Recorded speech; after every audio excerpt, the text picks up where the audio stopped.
morning! I hope everyone is having a good morning. Welcome on in. Hi, Dan. I hope you're doing well.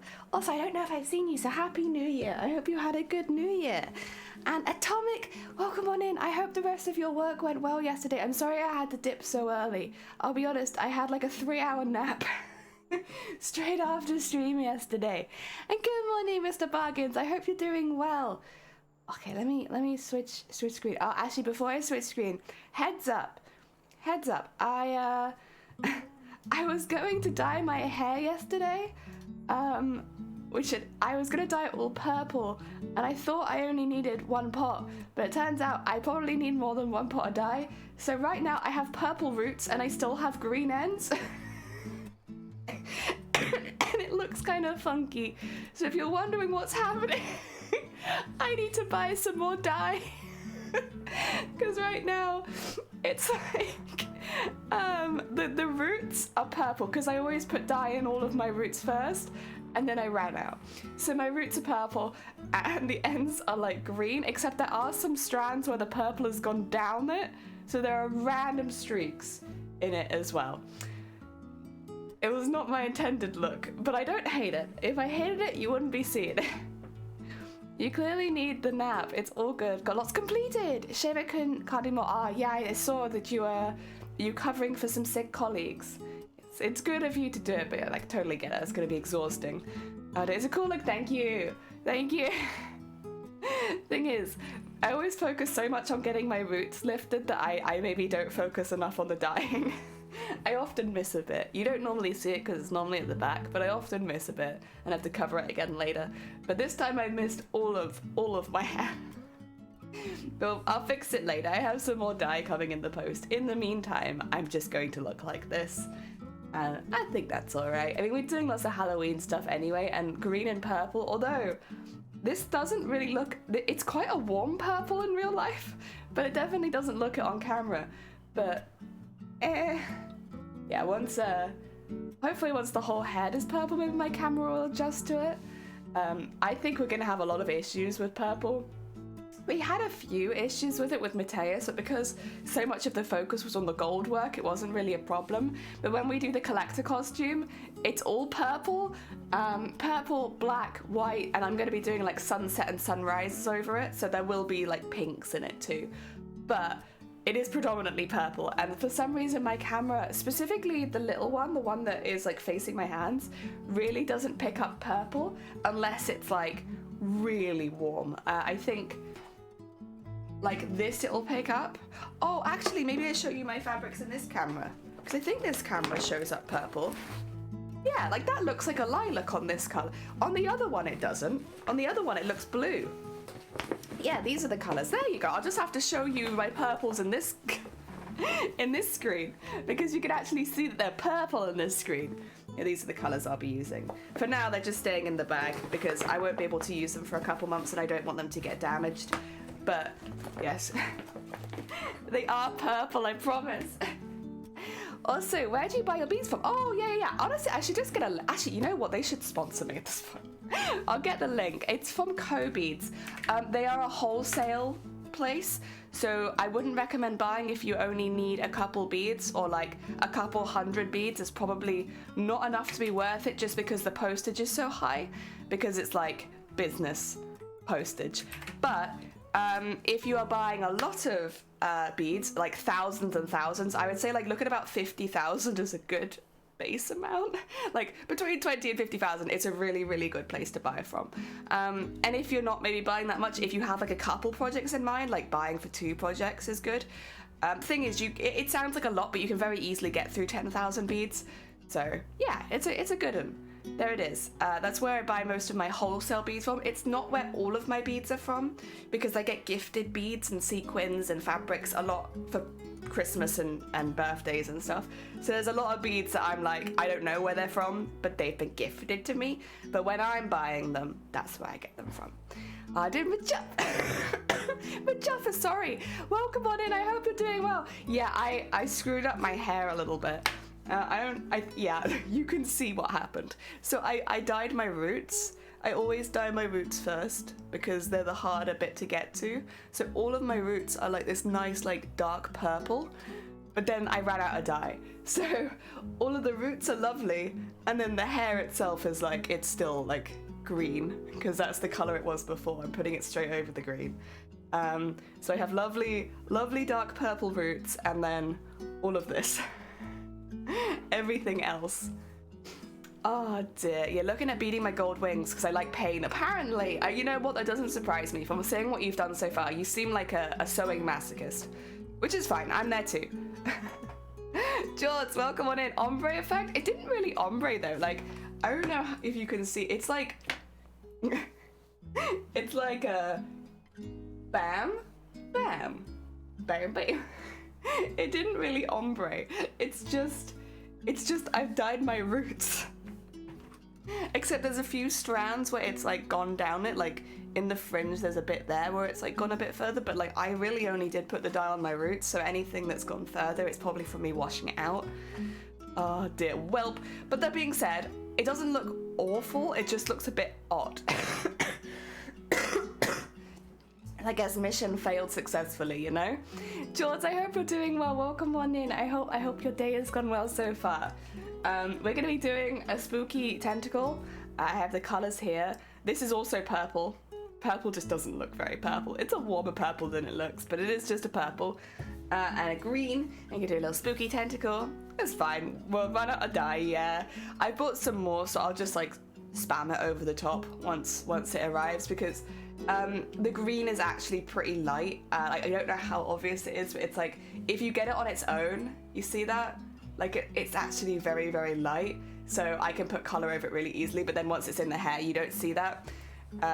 So yeah, we should be fine just to spam the really dark purple over it, and it'll look good eventually. But yeah, I wanted to start the new year purple. I was blue and green for basically the whole of last year, and that's a really long time for me to keep one color. So it was about time for me to change it, and you know, I've had spare time recently, so we changed to purple. Purple for the new year, but also purple because we're going to be doing a purple costume, and then everything can be purple. It's going to all be purple, everything purple. It's going to be really good. Oh dear. Honestly, I should probably...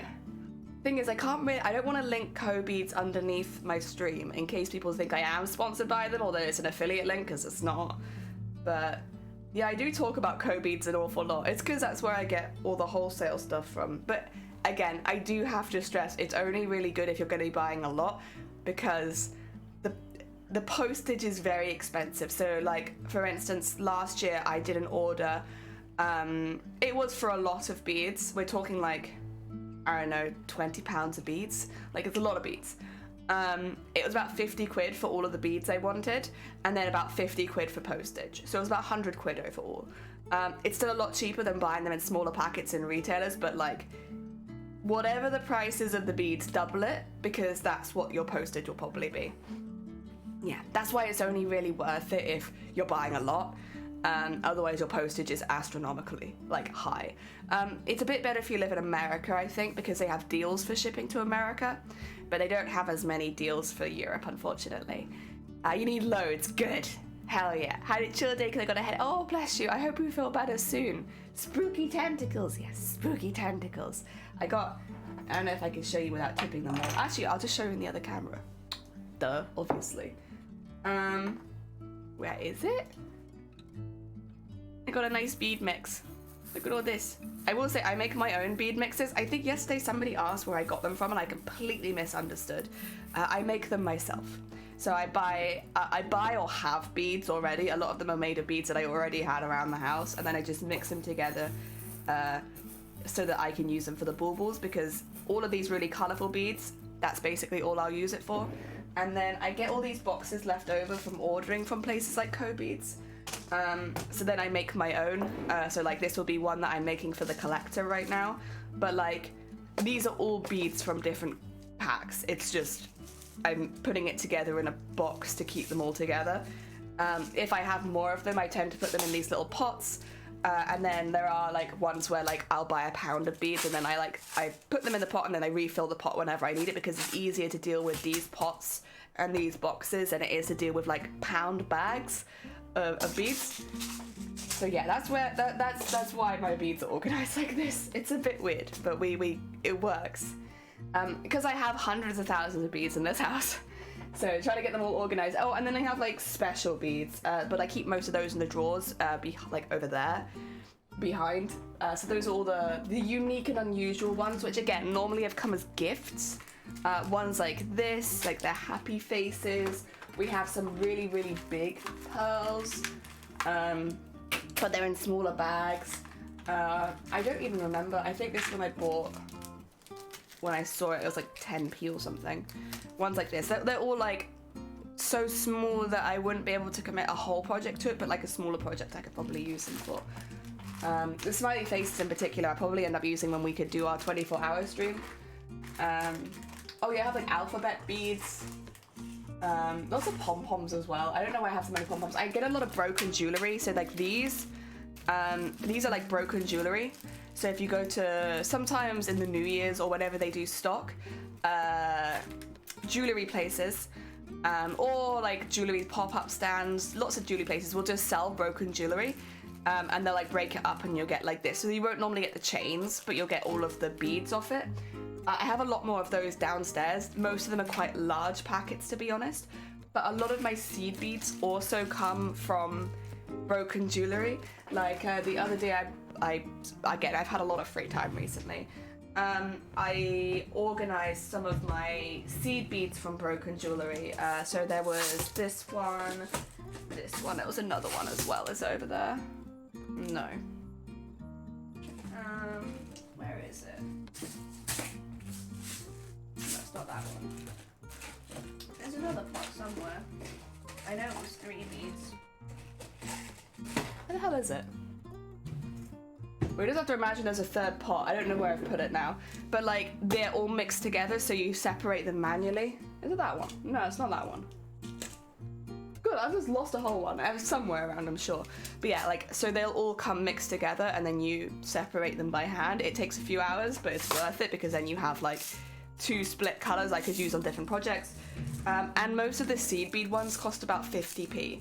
So you get like, and bear in mind there's another one of these, which I'll put one in here just for like, it was about this many beads for 50p, which is a lot. Like, that's a lot. It's just when you're buying broken jewelry, you don't necessarily get as much like flexibility. So you kind of just get what you're given. But yeah, for me, mostly beads come as gifts, wholesale, or broken jewelry. I do a lot of broken jewelry. I have a lot of that downstairs as well. Actually, other places you can go to for broken jewelry, and it might sound really tacky, but it's really good for like collecting stuff. If you find costume places, they'll do broken costume jewelry, and you can get these really big pieces that might need like a bit of a touch up with paint and stuff, but they look really good, and so they work really well on armor and stuff. I have quite a few of those downstairs as well. Brain, welcome on in. My voice sounds much better now. Thank you. I am still very tired, and I'm still getting very breathless, but I am feeling better. I am feeling better. Yes, yes, yes. Yeah. At some point, maybe I'll go through all of the ridiculous beads I have, but for now, you'll just have to trust me. I've got a lot of stuff, but I mean, I use it. It's not like I don't use it. I don't buy without having a project in mind. Hopefully, did you? Oh no. I mean, at the end of the day, it's gonna take a few weeks to get better. It's fine. Oh, right. As of yesterday, I didn't finish the pumpkin. I will finish him, but I did finish the face. So we get to see the face at least. He needs to be completely finished, but I'll be honest, yesterday I ran out of energy. And then today I kind of wanted to do something a little bit different. I don't want to do the same thing over and over again, because I know we're going to be doing that later in the year. Oh, I have these beads. Wait, sorry. I'm getting distracted. Look at them. Fish. I'm probably going to use these for the 24-hour stream as well. They're so cute. They're like little wooden fish. I have 2 of this. I can't remember if this was a gift. I think this might have been a present for my birthday. But like, look at that. This is the thing. Whenever I ask for stuff, I'm just like, if you see something wacky or weird, sewing wise, like just pick it up, because I probably won't pick it up for myself, but I'll find a use for it. And I haven't found a use for these fish yet, but I really like them. And like the colorway is so cute. Yeah, that was, I think, a birthday gift. They're so cute. I love them. They're not from Co-Beads, unfortunately. That being said, they might be on Amazon. Yeah, Anime, welcome on in. Sorry, I didn't say hi earlier. Welcome, welcome. Ah, dear, it looks awesome already. Thank you. I really enjoy making these. And since we're not going to be making as many later on in the year, it's nice getting them out of the way first. Ah, dear. Hello, everybody. Hello, everybody. Do you know what you want to do? So I want to do it now. I want to do it immediately. But we're not doing it until we move to the sewing room, because if I'm spending 24 hours in a room, it needs to be a room where I can have all of my sewing gear. So we're waiting until the sewing room's finished. So as soon as the sewing room is finished, we'll do it. But it's when it is. And like, we've not had any workmen over for like 3 weeks because I'm contagious. In fact, it might have even been longer than that. So we've had to really slow down because of me. It's my fault. But because I've obviously had COVID and then straight into bronchitis, we didn't want to have people coming over unless like we absolutely couldn't help it. Like, we kept people out of the house because it's like we don't want to spread that, especially not over the holidays. So yeah, it's had a bit of a roadblock of me. Oh dear, but it's okay, it'll get done.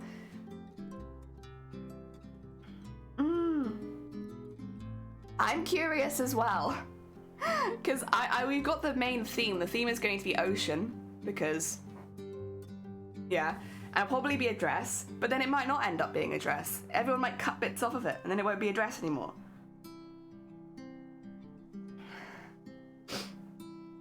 Two seconds, I'm going to quickly blow my nose, and then, that means you get to look at the ducks for free, though.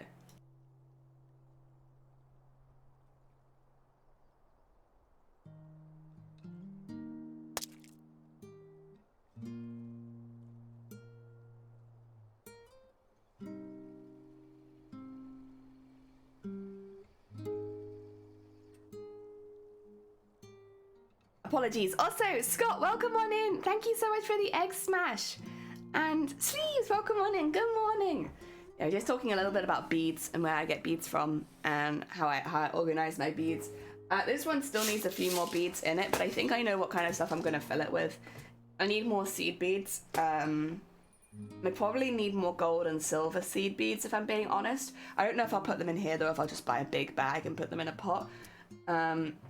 But yeah, I think I would probably benefit from more seed beads. I would also like more of these. I think they're from Hobbycraft though, so I'm not sure how easy those are going to be to get, since we don't have any Hobbycrafts nearby. But hey, we'll get there. We'll get there. It's filling up. It's filling up. And Vincent, welcome on in. I hope you're doing well. Happy New Year. And Brain, thank you for the lurk. I hope you enjoy your morning. Oh, yeah, we're going to be making a tentacle today. Here it is. Here's our tentacle. I probably will start with a sequins again. I'm really hoping I don't run out of sequins because we are getting a bit short. Ah, dear. The more the better. Heck yeah. Your third booster and your arm's killing you. Oh, bless you. I hope it feels better soon. I hope you don't get any other symptoms either.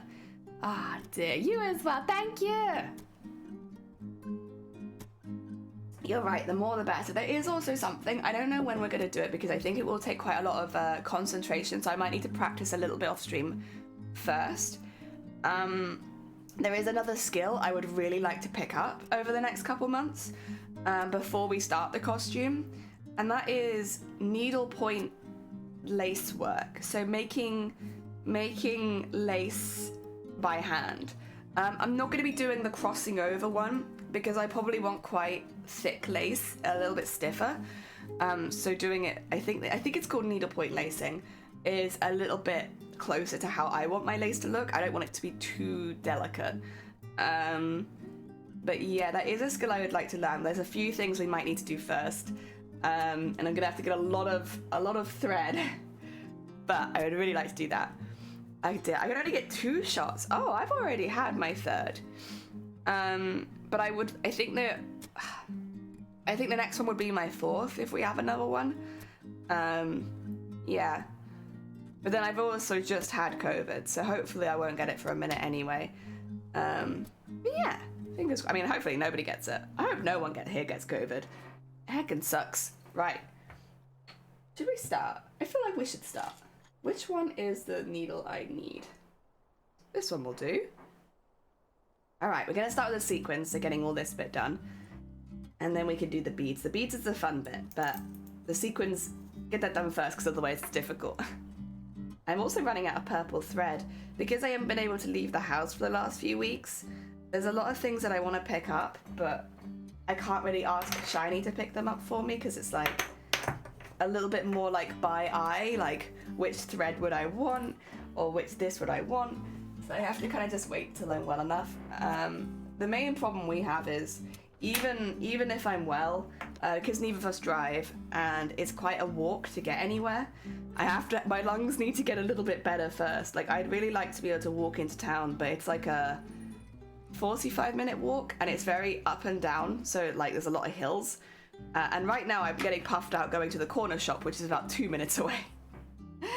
So I would like to go in and get some more threads, but I think I'm gonna have to wait a little bit. There we go. Let's get some sequins on the table. I just find it a lot easier to pick them up straight from the table. Oh, there I go. Right, starting at the end and working our way down to the front. There we go. And get that there. The first one's always the most difficult because it's like fitting them into such a tight area. Whoop, there we go. And put that there.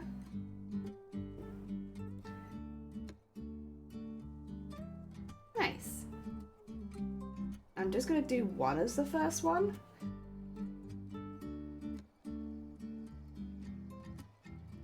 There we go.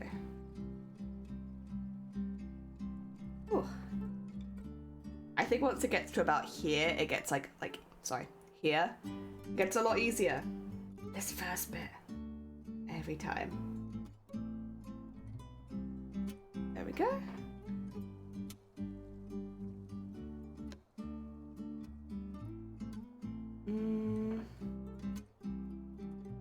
I've also drawn some very, very faint black lines. I don't know how useful they're gonna be right now. Oh heck! Oh my god! Sand, welcome on in! How was your stream? Welcome on in, Gazelle Shadow. Umo, Vamp, and Sand, how was your stream? What did you get up to? Real quickly, if a mod's here, make sure that I've done the right thing. Yesterday we had somebody raid us and then I tried to raid into them. Welcome on in, I hope your stream went well. What did you get up to? They were just chatting. What were you just chatting about?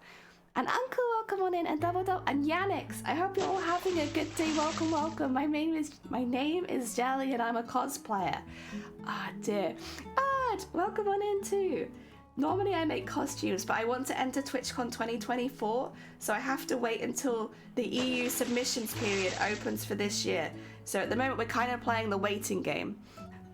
Dear. How was the stream? Oh, and Gazelle and Vamp, thank you so much for the follow as well. Obviously, if you do need to run off and get some snacks, please do. Otherwise, you're more than welcome. We had a sand art show and just chatting about future projects. Sand art, is that like the layering of sand? I'll be honest, I haven't seen a lot of sand art. What do you think to go as? I don't know how many of you are familiar with the Owl House. I want to go as the Collector, but 16th century, when the Collector is first introduced. So I want to be 16th century the Collector. So that's what we're going to be doing. Also, the kind of costumes I normally make are these ones. I was lucky to take part in TwitchCon EU this year, so I could actually show you what the kind of costumes I make are. They're heavily focused on beadwork and embroidery. Yes. Dear. Maury, welcome on in as well. I need to sleep. Oh, please get some heckin' sleeps. Please get sleeps if you have not had sleeps. Dear. It's drawing with sand in a light box. Oh my god. Wait, that sounds amazing. Dear. It's on a light table and playing with the thicker and thinner layers. Jesus, that sounds hard. Do you have to have good breath control? I'm assuming so. Did I really get to watch Sand Experiment? But it's amazing. Is it? I'll be honest. I'm a noob. I've never heard of sand art, but I like... Oh, wait. This one. There you go. I like the sound of it. Hell yeah. Ah, dear. That's brilliant. Thank you. You mean oh god, yeah, last year. Yeah, thank you. I'm gonna get that wrong a lot. And Yannick, thank you for the follow. It's very kind of you. That's not what we normally do, but at the moment we're making spooky baubles. Because I'm not allowed to make a costume for a little bit. So we have to keep our mind creative elsewhere. Also, thank you for the follow as well.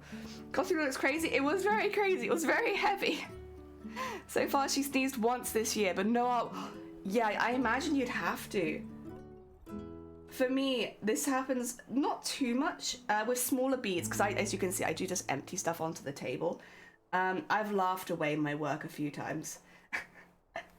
There's been a couple times where I've had a few too many things on the table. I've had a good hearty chuckle, and then all of my work has gone away. Also, I apologize if I sound a bit gruff. I have bronchitis. I have bronchitis right now. I got a bit unlucky. I had COVID straight into bronchitis. So we're just getting back into streaming. Ah, dear. In 2022, anesthesia, 150. Oh my god. You must be very lucky. See, this doesn't affect the sound art. Oh, okay. How the hell are you having less issues with sneezing than I am with laughing, and I work with sequins? How long did that costume take? That one was 12 months. The next one's probably... So with TwitchCon, the rules are you're allowed to start making it 1 year prior to the submission period. So submission period in EU TwitchCon starts between February and March. So as soon as they announce this year's submissions, I can start making my submission for next year. So this year's costume will probably take about 16 months. Or next year's costume will take about 16 months. Yeah, but the last one was only a year. Ah, dear. Have you thought about doing a set of baubles like this? You know, I have considered more tentacles. I've always considered more tentacles. Ah, okay, well, oh, thank you. I'll be fine, honestly. I'm already getting better. COVID sucks arse. It does. It absolutely does. This is the first time I've had any really symptoms. I've had it 3 times. Look, thank you, George. Take care. Enjoy your snacks and maybe bed, I'm assuming. Snacks and maybe bed? Sequins behave more like wings. Maybe, yeah, that could be what it is. I have to be careful. I keep them a bit further away from me now. And that way, if I laugh too hard, we don't lose everything. There's a lot of beads on the floor though, because I work a lot with seed beads, which are really, really small beads that you put in between things. I've only been in this room for a couple of months, and I probably have several hundred seed beads on the ground from like tipping them out of their containers or laughing too hard or flip. There you go. Dear, dinner. Oh, okay, still quite early for you then. Thank you for the good luck. I really wanted a cosplay site from Our House. I'm not gonna talk about the collector in too much detail until we start making it, because the collector's in the 2nd season of Our House, and I want to give people here a chance to catch up before we start making it, so that I don't unintentionally spoil them. But I really, really loved the Our House. I think it's kind of sad what's happened to it, but like obviously I'm really looking forward to the next special releasing on the 21st, I think it is. I just really enjoyed it. I really loved it, and I want to cosplay. This is just personal, by the way. I don't want this to come across as like weird elitism, but like I personally like to cosplay from things that I support or that I really love, so that I can find other people who love the same sort of things that I do. That's why a lot of my cosplays are Final Fantasy, because I love Final Fantasy. And with the Owl House in particular, I really wanted to cosplay it for it, because I feel like it was dealt quite a rough hand over the last couple years, and it's such a good show, and I really enjoyed it. Ah, dear. I've heard it damages your immunity every time you get it. I see. That could be it then. Yeah, the first 2 times, I honestly wasn't too bad. Like, I had a bit of a sore throat and it was a little rough, but like, I never even got a fever, I don't think. Whereas this time, I was ill. And it hit really fast. I was like fine one day, and then I woke up the next day like... It was so fast. And then, yeah, this time I also got bronchitis, but it is what it is. 2 a.m. here, but I'm glad to get to watch the crafting. Knocked on bookcase with no knots and hatches. Thank you! No knots. No knots. We would get a knot counter, but I think it'd be too depressing. Whereas, like, it just happens way too often. It's my fault as well. But every time I knot, it's because I've like put too much thread on the needle because I just think I can do a little bit more, and then I cause myself to have knots, and then that causes problems. But ouches we don't have very often, all things considered. And normally when we do have them, I don't even notice. Someone else has to tell me that I'm bleeding. I get a quick DM like, Jelly, remove your hand. What? What's happening? There we go. But actually, the cosplays are stunning. A good friend is cosplaying too, but I feel like she buys most of the stuff, and which is fine. Yeah. I think because cosplay is getting a little bit more mainstream, a lot more people are finding different parts of the hobby that they like, which I think is a really good thing. You know, being able to buy costumes and wear them is a lot more accessible for people with full-time jobs who can't, you know, don't have the time maybe to put into making lots of costumes. Personally, the bit of the hobby that I really like is the making. Wearing costumes, I do it, but I really like making them. And I personally really like, you know, all of the beading, all of the sequining. I'm really getting into smocking. Before you guys popped in, we were just talking about that we wanted to learn how to make our own lace. Because I think that would be like a really good technique to add to the arsenal, just for like competition work and stuff. So yeah, I like that bit. Wearing it's fine, and it is nice to show off the work that you've done, but like, personally I prefer making it. I stay masked, so far no COVID. I left the house once in December, and that was to go see some family. And I will say when I left, I was fine. I took a COVID test before I went, and I negative, didn't have any symptoms, didn't assume that I had anything. I caught the train. I do have to catch a couple trains to get to them, so I was technically on a few trains, and then I obviously came back the same way. And the day after I got back, immediately tested positive, all symptoms. So we assume that I caught it on the way to them. Thankfully, nobody else tested positive. None of my family did. It was just me. So obviously I was the one who got it on the train. But I wore masks and I hand sanitized the whole way. I do have family who's very, very immunocompromised. So like whenever we're going and visiting, we're very, very careful. Like you don't even visit with a cold. You like literally, you have the entail of a cold and you can't visit. So like we're very, very careful. But I think a lot of people traveling this year, well, I think, I was there. A lot of people traveling this year were not very well. Whether it be traveling to work or whatever, a lot of people, you could kind of just tell they were sick.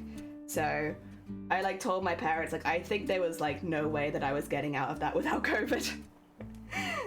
If like half the people on the coach or the what would you call it, the train carriage is sick, like I'll probably get it. Oh dear. Big armors. I like looking at big armor cosplay, but I don't think that I could ever do it myself. It's the thing is, this is my very personal view. Sewing is like, oh, calm, relaxing, like floating in the ocean, like everything's chill. It's slow work, but it's very rewarding. Armor work is like everything stinks, half of it's toxic, and it's goddamn loud. Like you want to sand for hours on end. You want to drill everything. You want loud noises. You want everything happening at once. You want one mistake you have to start all over again. Armor's terrifying. I have a lot of respect for cosplayers who work with foam armor and wobbler, but like that's not me. I like my chill, relaxing sewing, where like even if I make a slight mistake, I just have to unpick a couple stitches. I like that. I can't handle it. It's all loud and smelly and toxic and God. Oh dear. But you know, some people really like that, and then some people look at the sewing that I do and they think that's hell. So hey. LTL is hard, yeah. Are you in that boat as well? Yeah, it is what it is. I'm afraid to ride buses and trains. I'm so sorry. I'd say if you can avoid traveling at busy hours, you'll probably be fine. But I traveled before Christmas, so a lot of people were traveling. Dig Gazelle. Hello. Don't forget the 3D modeling. Oh god, of course. Resin 3D printing, like nice and stinky. Sand for hours on end sounds great. Oh, that not sand art, just sand. Also, like, how do you feel about wearing goggles and a dust mask all the time? Do you like that? I mean, they do look kind of hardcore, Like, the aesthetic is pretty there. I think it looks very cool. But like the physically wearing it, it's tiring.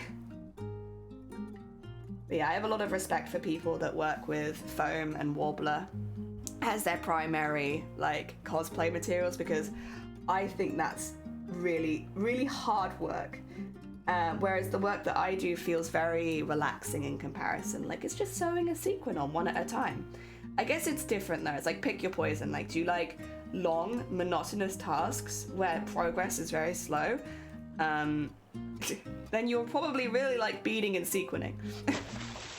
Do you like tasks that are done like this, but if you make a mistake, you've hacked up and everything stinks now?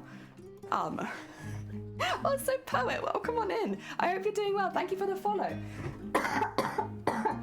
I apologize for intermittent coughing. I'm still recovering. But yeah, it's, it's whichever you like.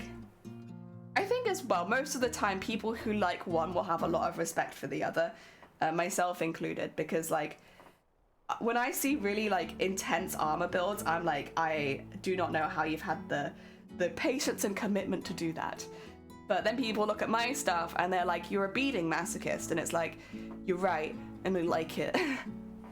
I hate that when you're ill, you have to travel. I was on a bus ride in Germany from my place to Berlin, quite a long way away, and one guy was coughing his lungs out. It was before COVID, but why would you ever do that? Yeah, this is the thing, is like, I was wearing, so I've had colds and stuff like that, and I was a bit ill at the beginning of December, and I wore a mask.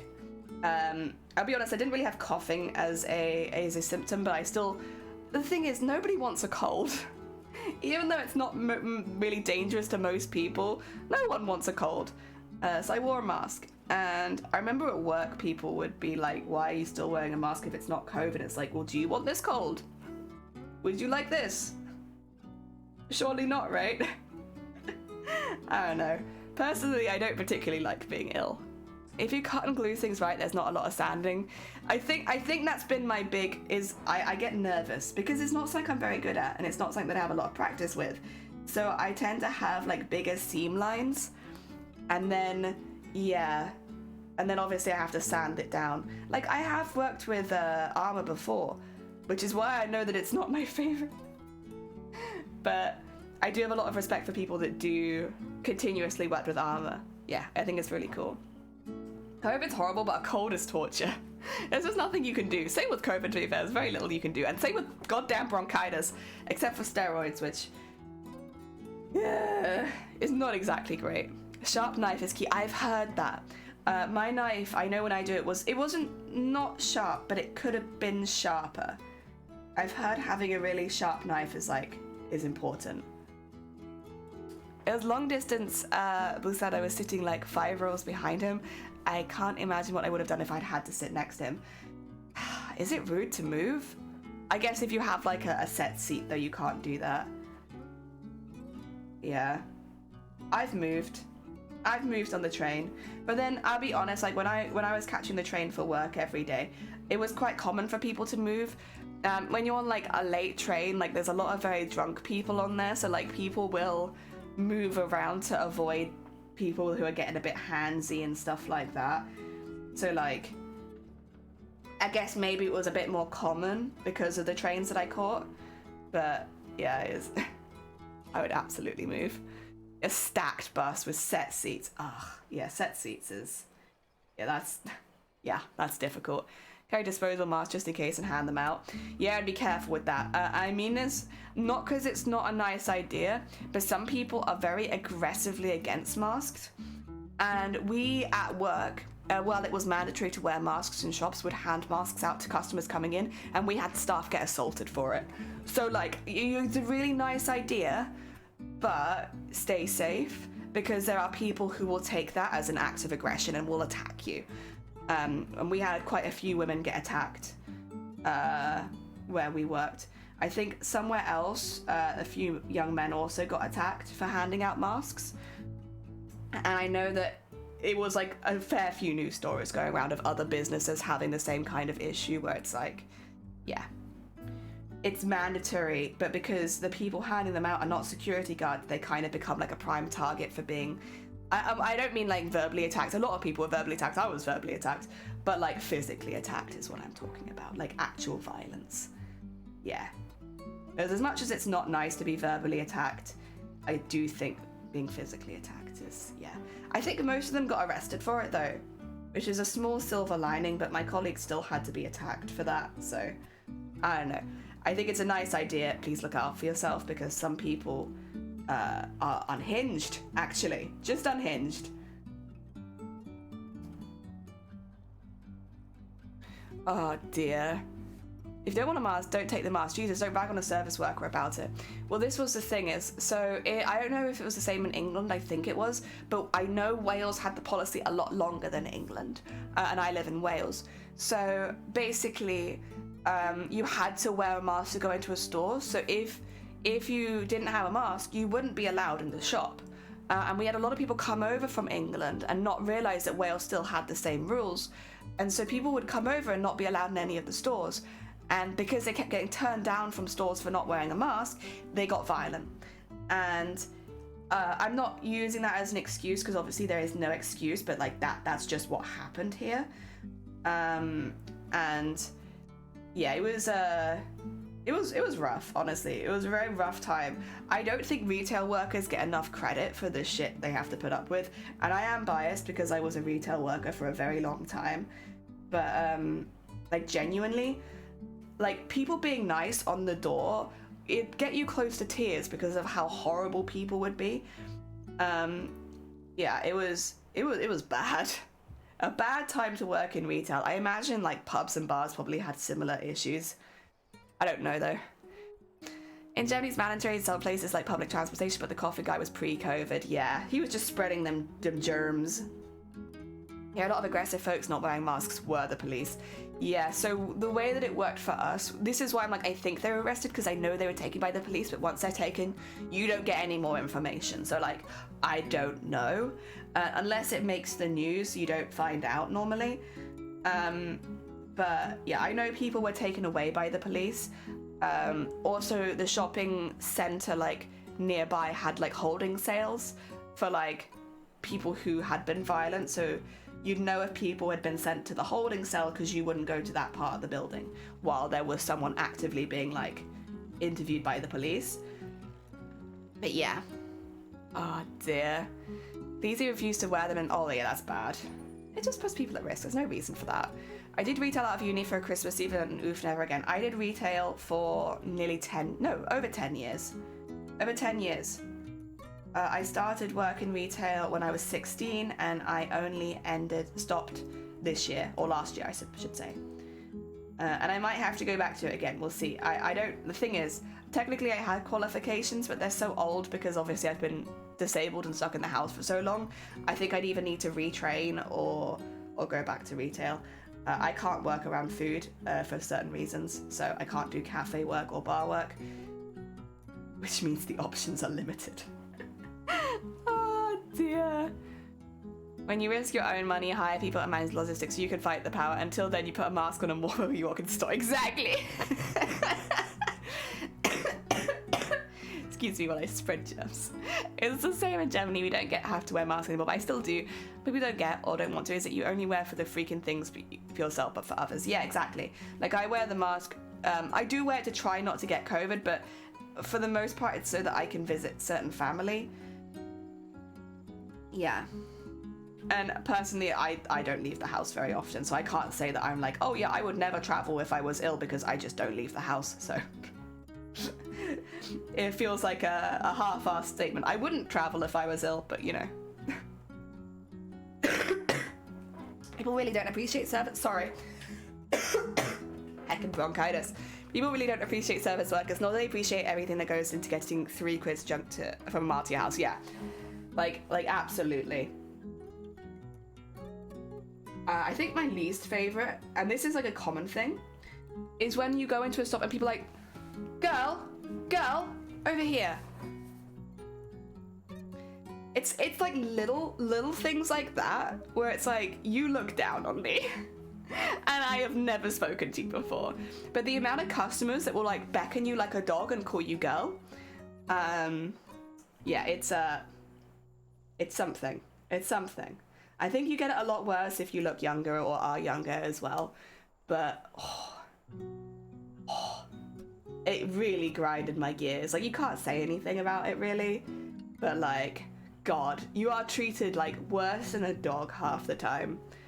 And for minimum wage, it's excuse me, service wrench. Yeah, I don't know how to read the sign in front of my face. Yeah, excuse me, serving girl, how much is this? I know it says £5, but is it £5?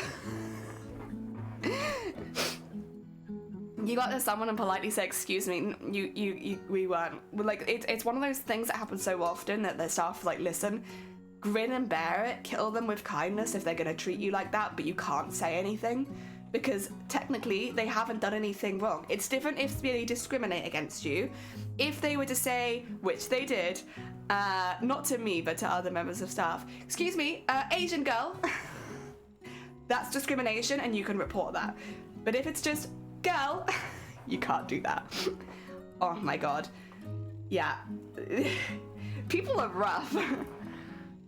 I'm always amazed at how poorly so many people treat and handle their food. Stupid. Oh dear. It's the go look out the back for more comment. Oh yeah. Do you have any more of these out the backs? Like, no. How do you know? I don't know, working here for like 5 years might have tipped me off, but I listen, I'll be honest though, when ever anyone was like, can you check if there's more in the back? I'd say yes, I just stand out the back. We don't keep stock out there, but I just stand out the back for like 2 minutes and then be like, I'm really sorry, I looked really hard, but I couldn't find it. Like, if you're going to insist, I'll do it. I'll stop working for 5 minutes, I'll take a little break. I keep snacks back there. So like, I'll go back there, eat a Snickers bar, and then come back out on the floor. If that's what you want, like at the end of the day, the customer's happy that you tried, so I'll do it. Oh dear. Tells me his customers the most when the store worker talks to me in the third person, like does. Yeah. Oh no, it's the same. Oh my God. Not too often though, I should say. You used to work at a shoe store, we did that all the time. Oh, you mean to duck into the shoe rack to play my phone for 2 minutes? Yeah, it's like. I think most service people do it. If I tell you, like, we don't keep stock in the back, because normally I will say that first, be like, I'm really sorry, we actually don't we keep all of our stock out on the shop floor, so, like, there won't be any extra stock in the back, and they're like, can you just check? I was like, okay, I'll go check. I'll normally tell them first, because sometimes people will ask, and it's like, they don't mean anything bad by it, but, like, if I explain that it won't be in the back, and then they still want me to look, I'll look. I'll just stand there. Sometimes I'll check if it's like available online while I'm back there so that I can come back and tell them that, but yeah. I don't know where they expect to magic this stock out of. Oh, also, we have it available online. We could order it into store for you. If I'd wanted to buy it online, I would have done it. Okay. I'm giving you options, lady. We got a lot of that as well. If I wanted to buy it online, I would have bought it online. Okay, sure. You can just say no thank you. You can just say no thank you. Like, that's fine. I'm not going to insist. Oh dear. So it's just so self-familiar. I think any retail worker will have that same experience. Sometimes they're like, no, we don't. How do you know? You didn't check. I filled the shelves. Yeah, there was a period of time where so when I first worked there, I did a lot of shifts. I was the only person earning in the household and it was minimum wage, so I did a lot of extra work. And I was working in stock and then I would work on the shop floor straight afterwards. So I would do the first, depending on the day, it'd be like 4 to 6 hours in stock. And then I'd do it like a further 5 hours on the shop floor. I did that 5 days a week. So it was quite a lot of hours. It was a lot of hours, honestly. But I did that. And so I would know because I literally was working in the stock rooms for the first 5 hours of the day. I knew if there were any deliveries because I was unloading them. I knew if anything was stuck back there because I was the one doing it. I knew if things were like faulty and had to be sent back because I was the one doing it. And then I'd go on the shop floor and they'd be like, how do you know? And it's like, I don't know, because that's also my job. I do that too. Oh. But again, I will always take the opportunity. If you're telling me to go check in the back, I'll do it. Like, I'm not gonna say no. Oh dear. A supervisor or because computers. Yeah. Go home and buy it, right? People really think back rooms have some sort. Yeah, it's very confusing. We would sometimes get people come in and be like, "How do you know you haven't had a new delivery?" And it's like, well, because if we'd had a new delivery, it would be out on the shop floor before we opened, because deliveries come in at 6 in the morning, and so yeah, it's not there if we haven't had it. But listen, we got it online. Oh my god.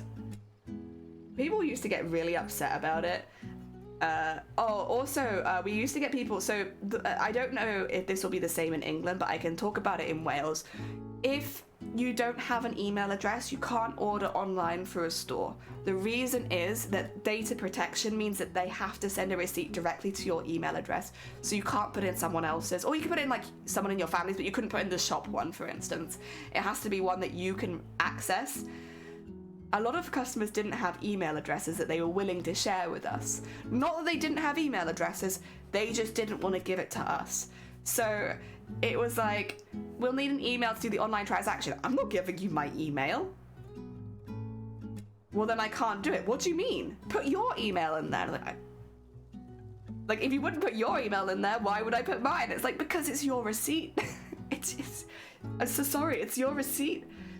Oh, it was so infuriating, because you'd got someone who wanted to order online, but then they didn't want to put their email address in. Like, I'm really sorry, if you're ordering from home, you will also have to put your email address in. Oh my god. I don't know what they thought we were doing with them, but they get so mad. Care about effect, but I had to. Yeah, true. That was the other thing, is you have to have enough employees so that you can actually check in the back. There was times where I'll go check in the back once my employee or like fellow employee returns from lunch, because yeah, you couldn't leave the shop unoccupied. But most of the time we had a couple people. Adishadara, good morning. I hope you're doing well. Welcome. Happy New Year. Good morning. The GDPR, is that what it's called? Yeah, it's like you have to be careful of data protection and stuff. That's how it was explained to us, but because obviously customers would get very upset. Oh dear. And the thing that tilts me is grocery store people put bottles on the conveyor belt the wrong way, and whenever it stops they just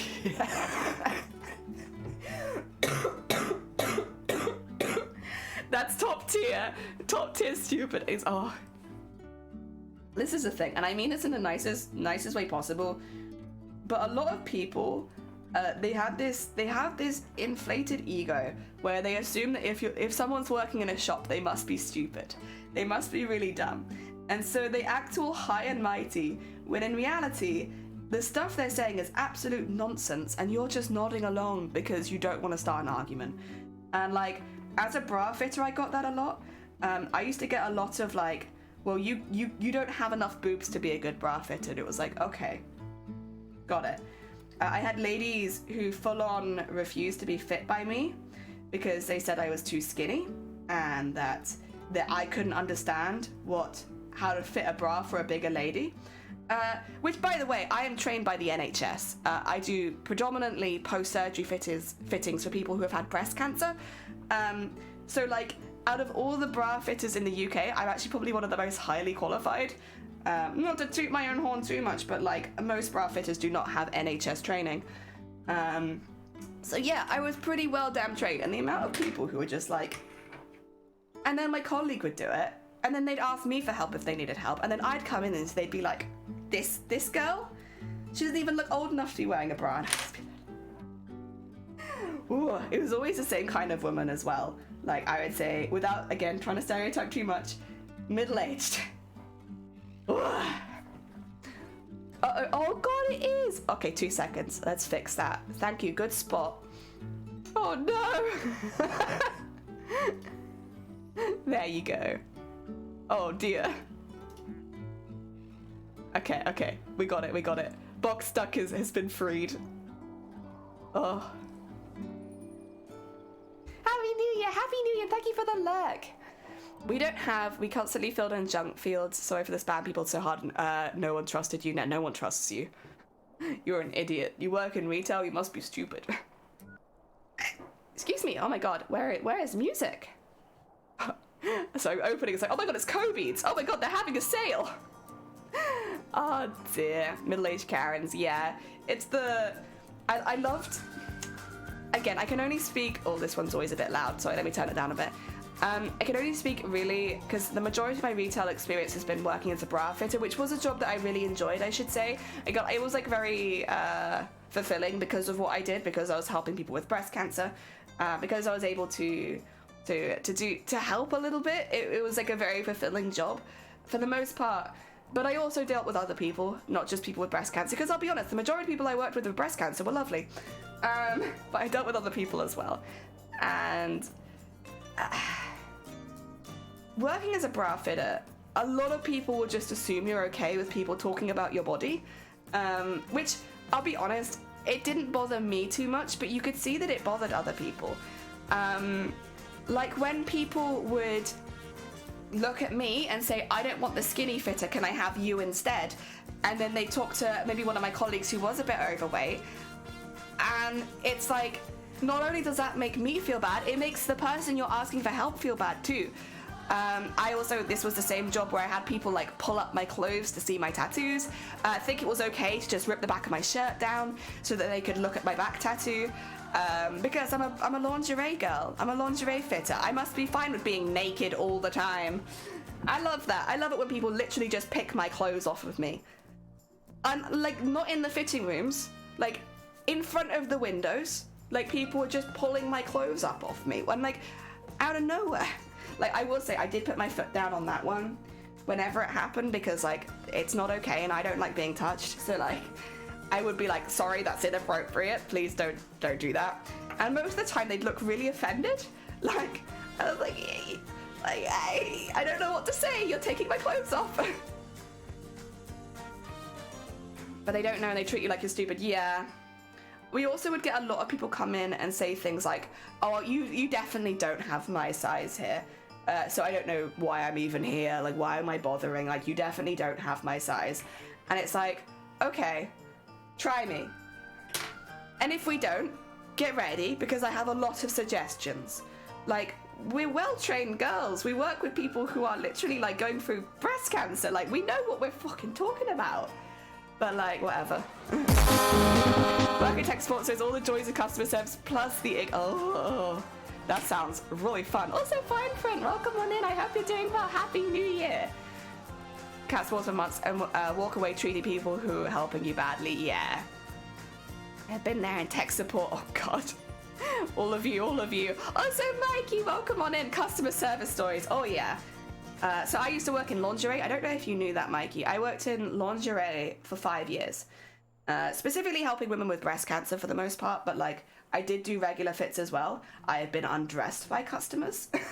I have had customers ask me what my size is so that they can get, because their wife is like, you, but a bit skinnier. And it's like, great, thanks. Thanks, my dude, I feel great about that. Oh my god. Honestly, the amount of weird comments you get, because people assume because you work in lingerie that you must really want to talk about sexy all the time, and it's like, oh, I don't know you, we just met. Oh, that's something. How dare, like, so I have a tattoo starting from the top of my neck all the way down to my butt, right? Big jellyfish. I had it way before I started streaming, but I've always liked jellyfish, so I have it. You can see it poking out the top of my uniform because it's on my neck, and people would literally come up behind me and just be like and like pull the back of my top down so they could see the whole tattoo. Didn't ask. Half the time would make me jump out of my skin because I didn't see them coming. And also, because it's pulling at the back, you strangle me when you do that. Like, you're strangling me in the middle of the shop floor. And then if I say no, you get offended. Oh dear, the Venga bus is coming. Yes, the Venga bus is short and sweet. And thank you for the horn. I appreciate it. You don't? Then why are you hanging out? I know, right? I'm hanging out with all these bras. Whoa. Shoot, like, what are you doing hanging out in the panty section if you didn't want me to see your panties? Come on now. Duh. Personal space. There is no personal space in retail in general, I think. I don't think it matters what part of retail you work in. People, personal space is in there. I will say lingerie is the weirdest experience I've had, just because, again, people kind of make assumptions about you and your personality, and also that you want to have those kind of conversations with them. We would have a lot of men come in buying gifts for their wife or their girlfriend and stuff, and make really weird comments like, I don't even know which ones I want to go over because some of them were gross. We'd have women do it as well. I don't want to, it's not just men. Women can be, most of the time when people touched me, it was women. Men weren't coming up and ripping my clothes off, but women were. But the comments you'd get from men, a lot of it would just be asking do you mind if I ask your bra size? Yeah, so I think my wife's your size. First of all, that's not how boobs work. That's not how boobs work. Oh, I have a picture of my wife. Here she is, completely topless. It's like, oh, cool. Thanks for showing me topless images of your wife. It's just common sense stuff that you don't do. And most of the time you're so shook that you're just like, I don't know how to respond to this. Oh dear. I tell my own horror stories in retail and customer service, but it's so awful to hear about the bad things.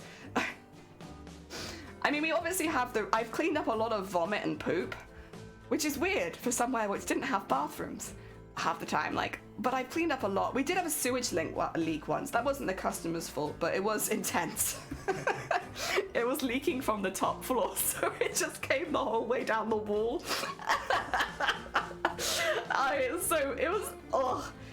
It was very stinky. That's not the customer's fault. The customers didn't do that, but it was gross.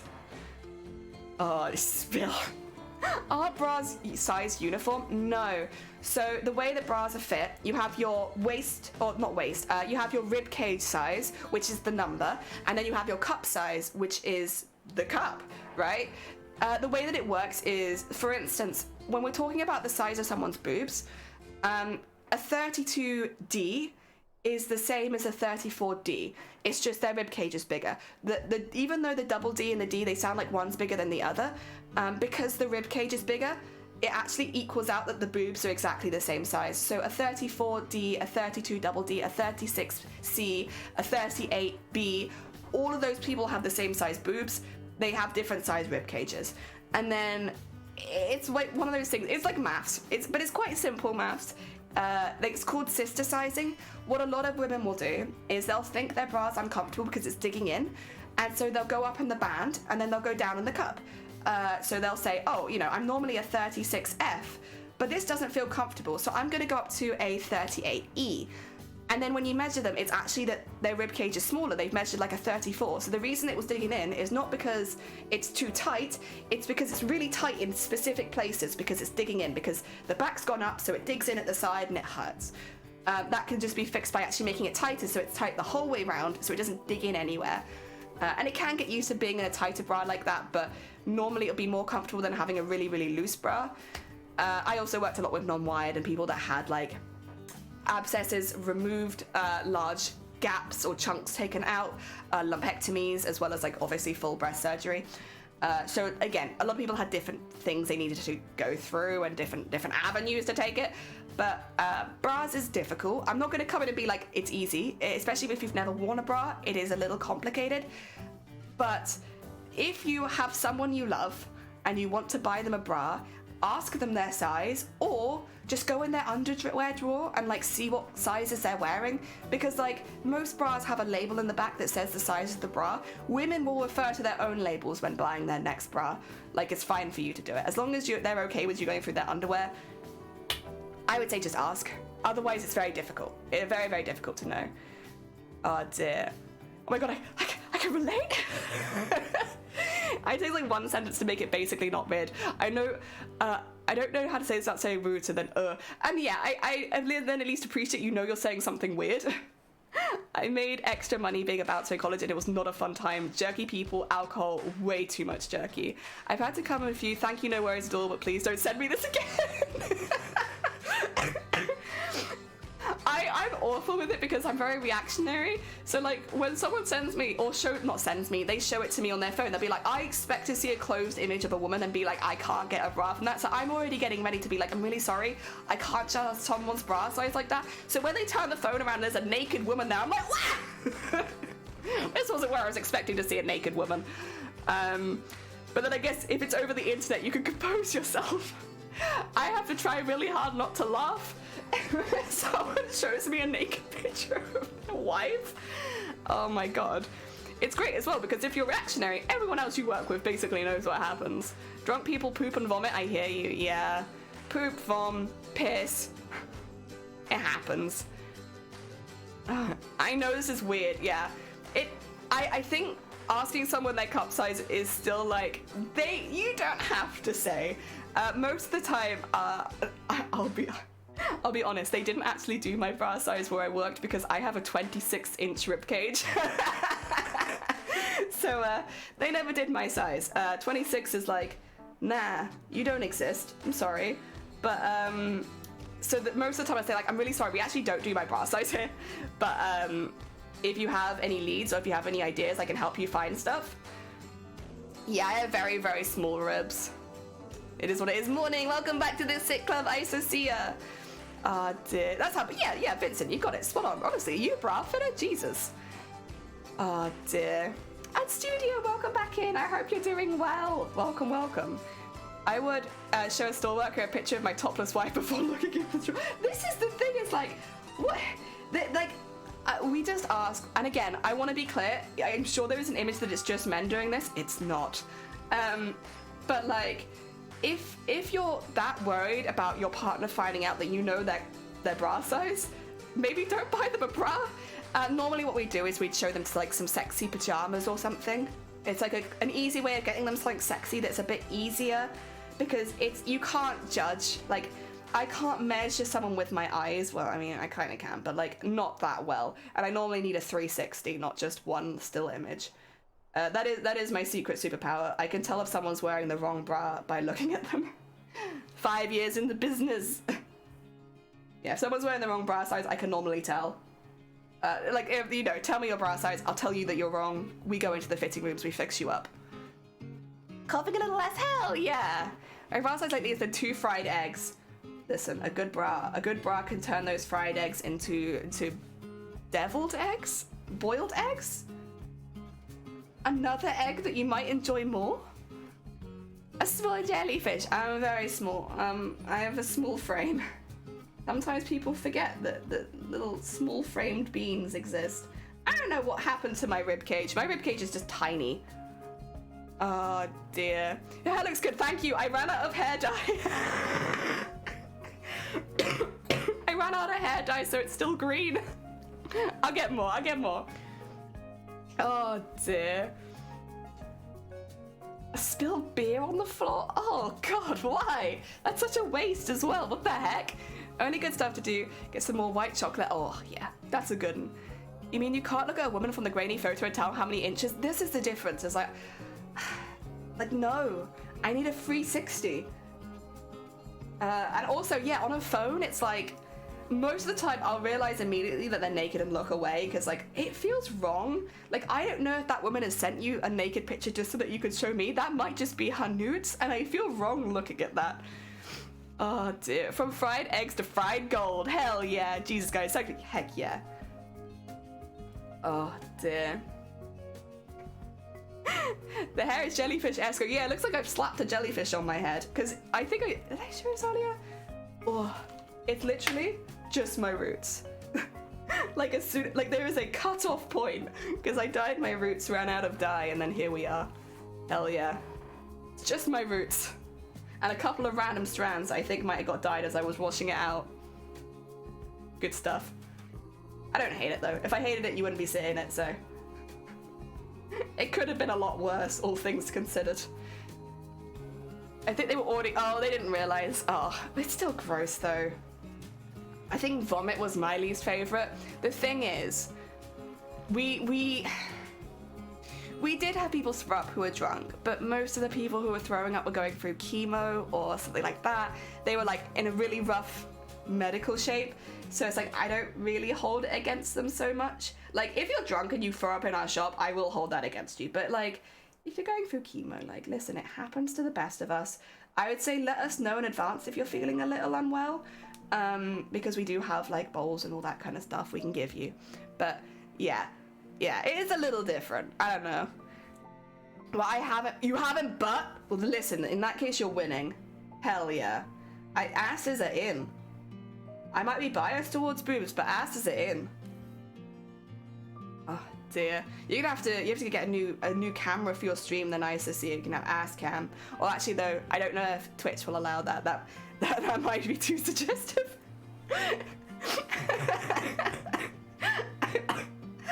I like the idea, but yeah, actually that might get you banned. I was gonna duck out for 30 minutes. Oh, bless you. No, you're fine. Listen, get some heckin' sleeps. If you ever have any questions about boob measuring, I'm pretty good. Oh my god! Oh no, it's gonna be very loud in here in a minute. Jesus Christ! Thank you so much! You literally just popped by today. You didn't have to do that. That's very sweet of you. We like to party. Oh, bless you. Thank you so much. That's very heckin' kind of you. We like to party. Don't worry, I'll make it more cursed for you. No one else realizes, but you can make this more cursed.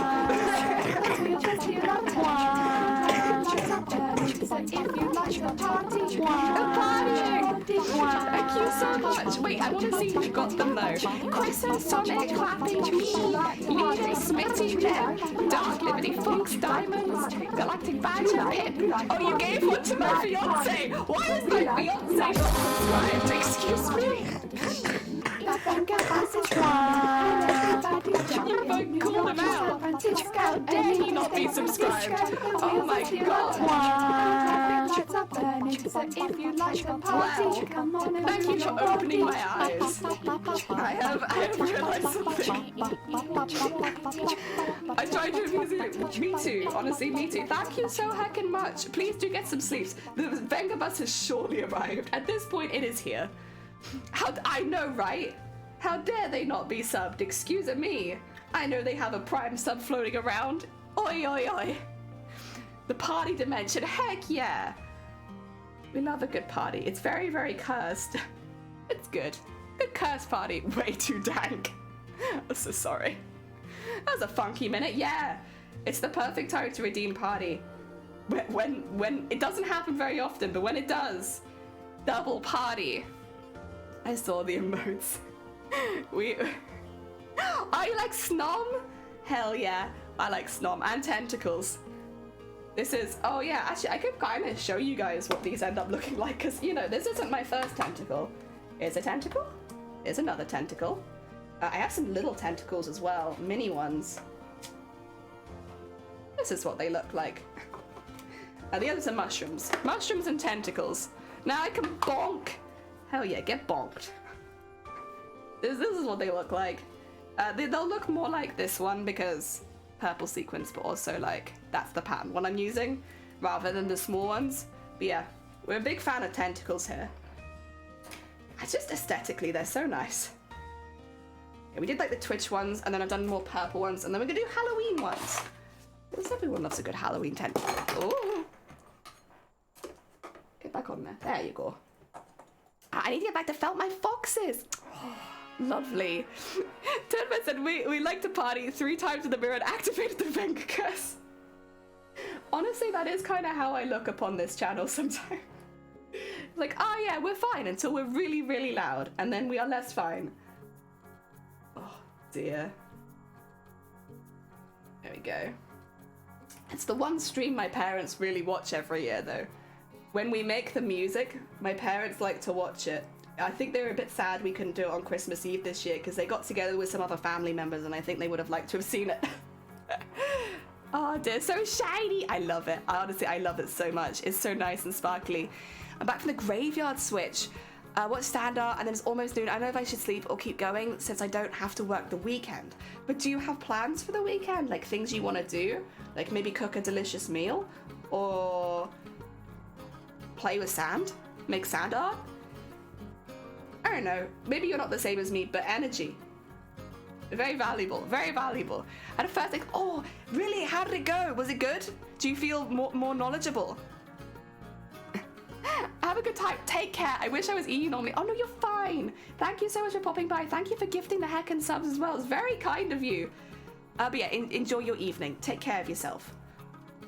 I saw a peacock, peacock in fat face at Christmas, and my instant thought was I must buy it. Like, how could I make it? True, actually, yeah, you'd have the skills to make it easily, I see. Wait a second. I am always the same, though. I see it's like shiny, I'm like, I could buy it, or I could make it. Ugh. Normally, it's the size of it that will decide it for me. If it's really, really big, then probably nah. I know lots about first aid, I believe. Hell yeah. Honestly, I might want to do a refresher course at some point. I am first aid trained, but it's been a really long time. So I would maybe want to go on a refresher course at some point. Yeah. It's just a useful skill to have.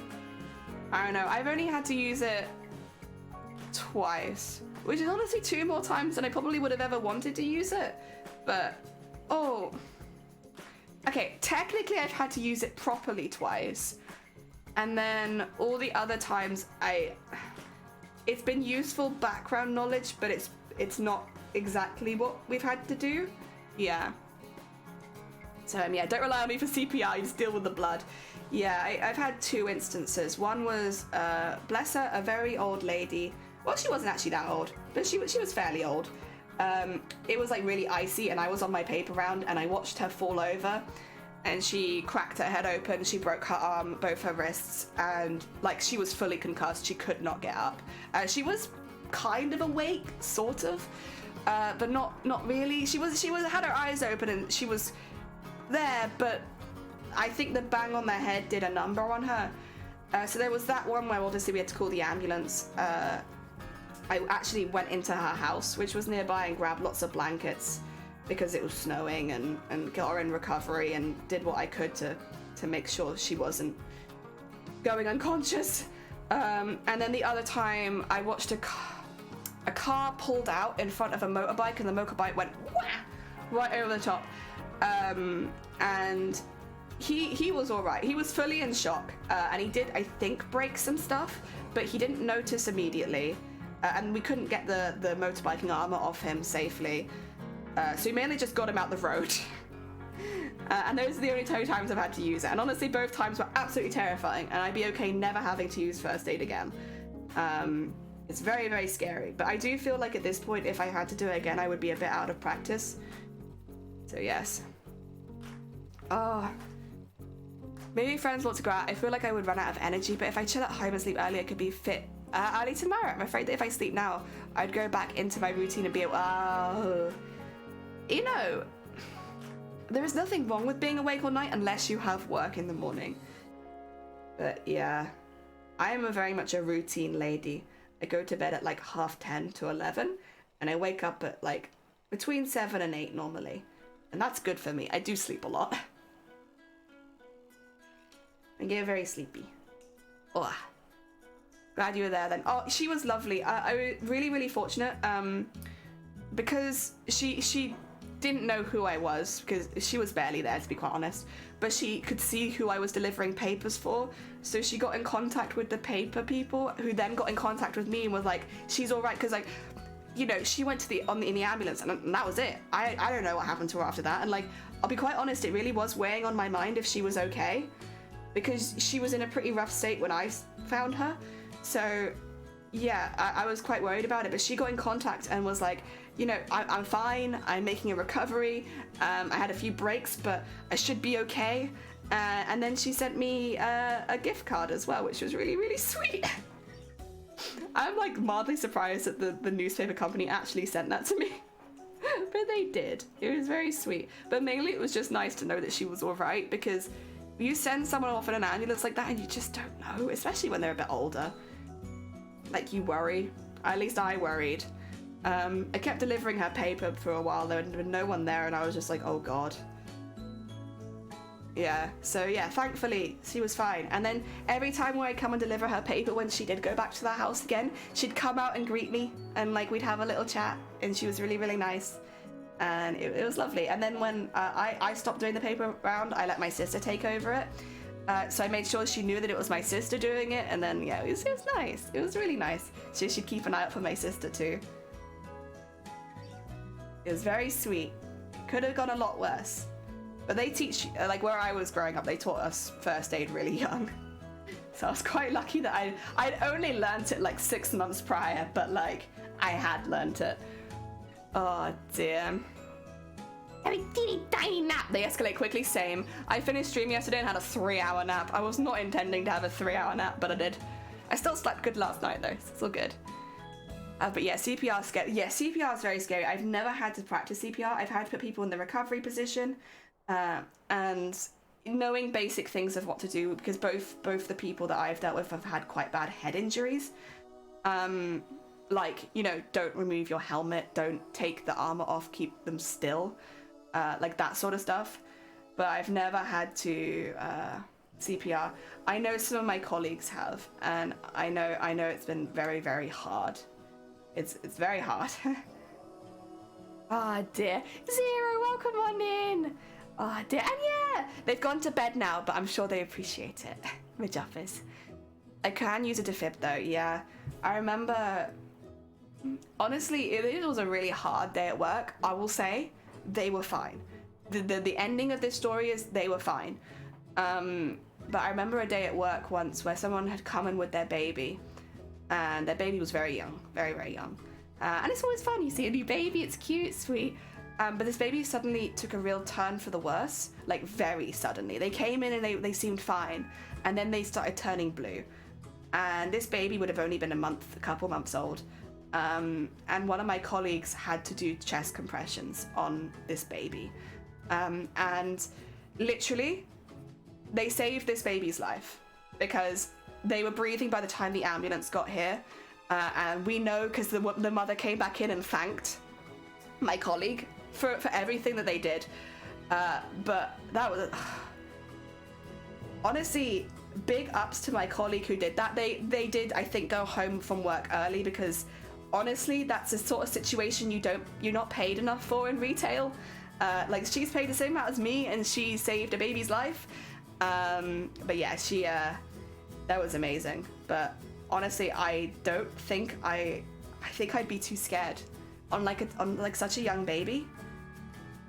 They cleared the airway. I think she'd been choking on something was the issue.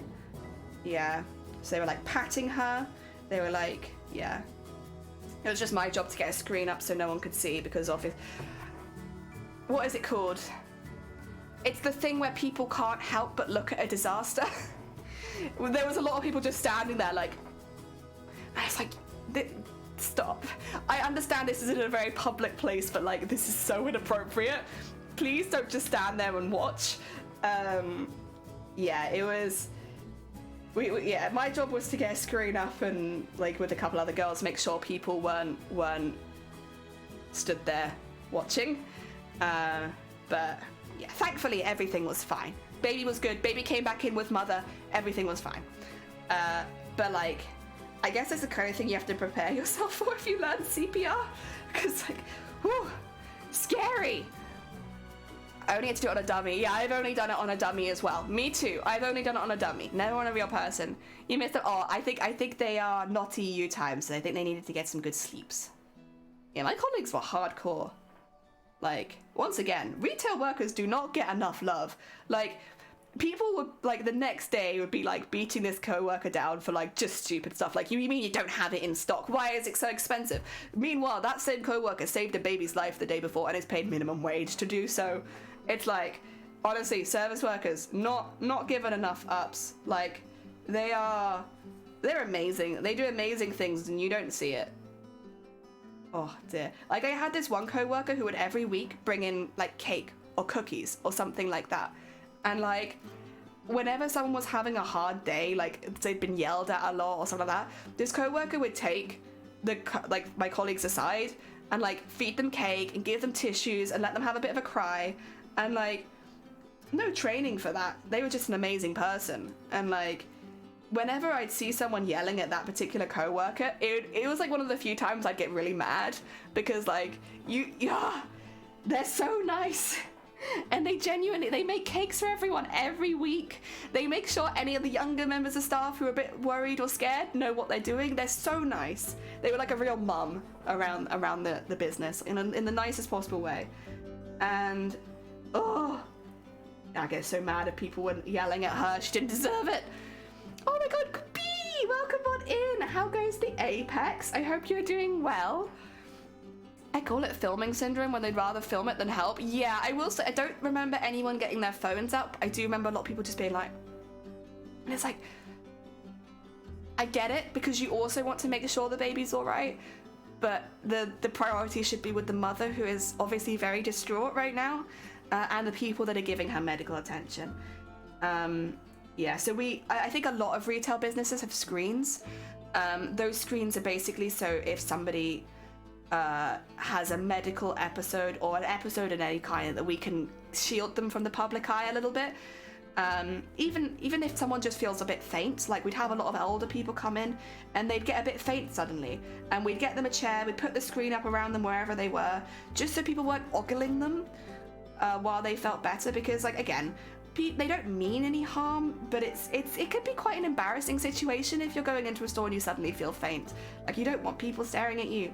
But we weren't the only business in the area that did this. I would expect most retail businesses to have that kind of precaution. Yeah, and a lot of the time people just want to make sure the person's okay. They're not trying to hurt anyone or be rude or anything. It's just, it has like a negative effect. Two of my friends had accidents while on scooters. One had a big cut and a light concussion. The other I'm not even half a mile, cleaned him up, called an ambulance, telling him he bonked his head on the kitchen counter. I wasn't there. 2 weeks. Yeah, don't drive in drunk general. Like, I don't think it matters. Don't drive a hacking bicycle drunk. Like, just literally not when you're drunk. Do not, because you put yourself in danger, you put everyone else in danger. Just, if you're drunk, walk. Or get a lift, get an Uber. Uber is everywhere. And who see what retail's like at least once. A lot of us would say the same thing. I think it is nice if you don't ever have to work retail. Like, that's a good position to be in. And I envy that position. I think that's really nice. But if you're in a position where you've never had to work retail, I think coming in with a little bit of compassion, like understanding that the people that are working in retail are often multi-talented people. Like, they're not idiots that couldn't do anything else. And just treating them like human beings, it's like a very small thing. And a lot of people did. The majority of customers do. Like, they're very, very sweet. They just want a little bit of assistance. They want a bra fit. If they can't have one because they haven't booked, like, they're normally pretty good. But it's just the odd ones. The odd ones. Ah, dear. I'm well. I'm glad. I'm okay. I'm recovering from bronchitis, but I'm actually doing a lot better than I was. I'm still getting a bit puffed out talking, but other than that, it's good. You ogling actually hurts more because it's distressing. Yeah, this is the thing. It's like, they don't mean any harm because they just want to make sure the person's okay. So it's like, I'm not upset at them. It's just, it's actually, yeah. Don't worry. I'd say the best you could do is if a member of staff isn't aware and like someone you're with is feeling quite unwell, like just letting a member of staff know. Like, hey, I'm with my friend. Like, we had it once where someone... I don't know what it's called, but it's something to do with diabetes, where they had been drinking a lot of alcohol, and then they kind of got into a state where they were just consistently throwing up and shitting, like they couldn't stop, and like but like to a point where like it was getting quite dangerous. I don't remember necessarily what that's called, but their friends came up to the co-workers and were like, hey, my friend's in this bathroom over here, she's diabetic, and we'd been drinking a little bit and she said it was fine, but now she's consistently vomiting and shitting and we're quite worried and we don't know what to do. And like, that is the best you can do in that situation. If you've not called someone yourself, so that we can call an ambulance, get medical professionals out there, and then also cordon off the area so that other people aren't going in while she's in that state. There are other bathrooms, but just making sure there's a member of staff being like, hey, we have a medical emergency happening in the bathrooms right now. Here are the nearest bathrooms, and making sure people go elsewhere. Again, I believe the woman was probably okay. I think she needed some help, but like, she was able to like walk out with the ambulance, so I think she'd probably be okay. I don't know enough about diabetes, to be quite honest, to know exactly what was happening. I just know that something had happened, and that we had to make sure people weren't going into the bathrooms, because at the time that's all you're told, you know. Like, you know, someone's having a medical emergency in the bathrooms, the ambulance has been contacted, stay here and redirect customers. Okay, I can do that. Those are only real crashes I've witnessed. It's scary. It's very scary. Also, if you drive a car, please be bike aware. Also, because, listen, I come from a family of people that ride motorbikes, and none of the crashes were their fault. None of them were drunk. They were just driving to work, and people will pull out in front of them, and people will not check, and like, or they'll overtake into them, and it's like, bikes exist on the road. Please don't hit people on bikes. Because I feel like a lot of the time when bikers do get into accidents, it's literally not their fault. They have right of way and people just don't see them, or people back into them, and it's... Gastroparesis? Maybe? I don't think I even know what the word is, to be honest. I think if there's anyone with diabetes is happy to tell me, you're welcome to. But I think it's... They just couldn't stop shitting and throwing up. And like, again, it was getting to the point of like, this is concerning, especially because they had diabetes. So yeah, I don't know what it's called, but I know it was triggered by drinking alcohol, and yeah. And they needed medical assistance. So I really appreciate private citizen support. This is the thing, most of the time when someone does have a medical emergency, like they come back and they're like, thanks for shielding me. Thanks for making sure I was okay. Thanks for making sure my friend was okay. Like, it's the only way that we often know that people are okay, because again, once they go into the ambulance, that's the last you see of them. You just hope they're okay. But, yeah, it's, a lot of the time people do come back, and again, it puts the mind at rest of the people that have helped you. So like, if you do have a medical emergency and then you end up being okay and someone's helped you, going and telling them thank you for the help, it means a lot, because not only it's nice, you know, for people to acknowledge the help, but it's like, it's mainly just knowing that once you left us that you were okay, because it does weigh on people's minds.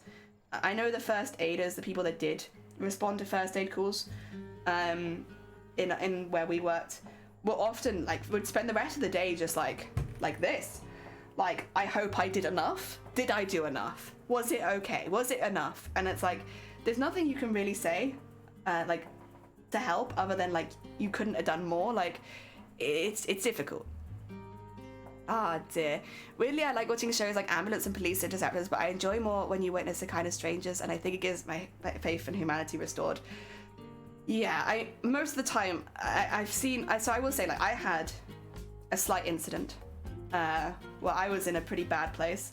I was really sick before traveling. I hadn't had any sort of diagnosis at this point, but I knew I wasn't well. So I'd already had to go to A&E once that month. And like, my symptoms hadn't gotten better, and I was really, really unwell and very unsteady on my feet. But I was trying to travel home, and it was my birthday. And I was trying to travel home on my birthday to see my family, and I collapsed on the train. Yeah, I collapsed on the train about 5 minutes after catching it. So I basically got on the train and was like, bam! And a junior doctor helped me. And I only really found out afterwards, because they helped get me off the train and contact the train staff so that I could have support, because I wasn't in like a really dangerous position where I needed an ambulance, but I also was like not really there. Even when I was waking up, I was barely conscious. So someone stayed with me and made sure that I was okay, because I was a barely conscious woman, not barely woman, a barely woman conscious at the train station. And they stayed with me until my family could come and get me. And yeah, people stayed with me for like 3 hours, just putting it out there, because my family do not live close to me. And it was very heckin' wholesome. Very heckin' wholesome. Oh dear. Where are those biker cyclists here in the Netherlands? Yeah, you have a lot more cyclists, which I guess would help with that sort of thing. So in London for an NFL game. I've watched NFL in London. Went for dinner at Wetherspoons with a group of 2 girls and a guy. The girl had way too much, passed out. Oh my god. Out of consciousness, she was like there. Oh dear. They called an ambulance to a carted her off. Yeah, this is the thing. It's like, what do? You have to make sure that they're okay. Barely woman. A barely woman consciousness. That's me. That's how I like to describe it. A barely woman consciousness. Not dangerous. You were on the train and they had to get you off. Being in the train would have been so much safer. Yeah, but if my condition had deteriorated, you can't be on the train. So because if I needed an ambulance, you can't get an ambulance from a train. So they'll get you off at the nearest station, and they'll get the medical people at the station to keep an eye on you. And then once they can be sure that you're okay, I had somebody else stay with me, but they'll leave you to it, or they'll call an ambulance if they can't verify that you're going to be okay. But they have to get you off at the first station. Yeah, because otherwise, especially with cross-country trains here, it could be 40 minutes before they can get you off at the next station. So it's like, just in case there's an emergency, you have to get off the train. Yeah. Also, Fries, Happy New Year! I hope you're doing well. You got the train, but you need to be with... Yeah, this is the thing. They contact the rail staff. Yeah. Basically, sick club and medical emergencies. Everything's okay. Everything's fine. Everything's fine. It's all fine. It's all fine. I survived.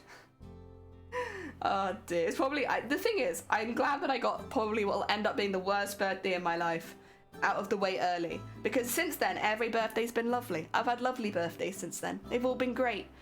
So I feel like I got that out of the way nice and young, so that I don't have to deal with it when I'm older. I'm okay with that. I'm okay with that. I've had good birthdays recently. Welcome to Sick Club, get a duvet. She was skinny too, and she was scary to see, but the Wetherspoon concept or pub mentality in general was so nice. Yeah, it's... Pub mentality is that I can't speak for all clubs, but pubs here tends to be pretty good. If someone's heckin' paralytic, they'll try and find someone who knows them first normally, like, do you know this person? And if they don't, they'll normally talk to the police or something like that. And again, like if they're unconscious, and yeah, the hospital for sure. People are normally pretty good. Oh dear, I got sick on New Year's Eve. Oh no! There's nothing wrong with sleeping the New Year in though. Oh dear. Dun, dun. Six says they're just getting back from it. Sneezes, stuffy nose, and oh god, a stuffy nose. That is hell. I cannot handle it. Having a blocked nose, I am completely non-functional. Listen, I'm here with bronchitis right now, and I'm like, I'm fine, I can chat, I feel good. If my nose was blocked, you would not see me. I cannot deal with having a blocked nose. What just fell off? Did anyone see what just fell? I heard something fall. I did readjust myself. I can't see anything that would have fallen. But something definitely did just fall.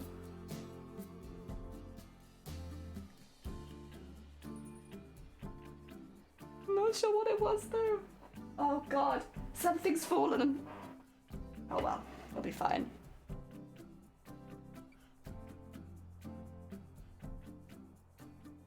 COVID during Christmas, that was me! I had COVID during Christmas. I can cheers to that. Oh, I love a good COVID Christmas. Tonsils, what, rimping out? I don't have tonsils, so I'm winning. It wasn't spicy, that's good. I'm glad it's at least not spicy. Every generation is like younger guys next to the elderly couple enjoying a beer, and yeah, I do like pubs. I also like that in Wetherspoons you can order food to the table. Because like I'd always get really shy going up to the bar, because first of all, the bar near me was taller than me, which is like kind of embarrassing. Obviously that's the same for most people there because I'm not that short, but like I'd be like here and be like, can I have a beer please? And it's like, I always found that a little bit embarrassing, but it's okay. You got it already? Oh my god! Oh, I'm glad you like it.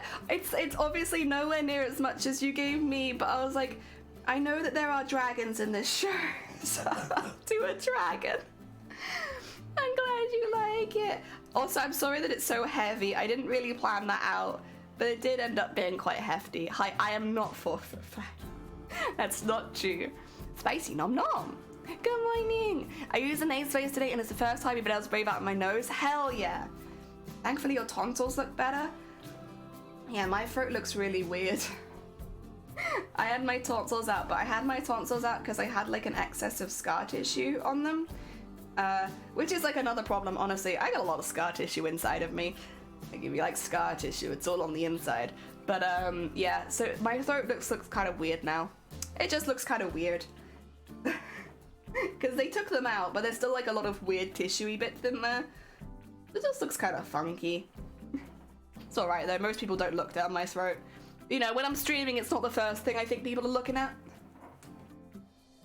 Yeah, post is better. Oh, imagine. Oh, true, yeah, the big wings. Hell yeah. Oh, I should have done something Maleficent-y. That's another thing that I haven't watched. But I like this song. What's the song? The song that they sing with the other witch. Yeah, I like that. I'm still fatigued as heck. Oh god, Sonne. Yeah, everyone, Sonne is the sickest in sick club right now. And like there really just is no, it's not even close. Sonne has WAP.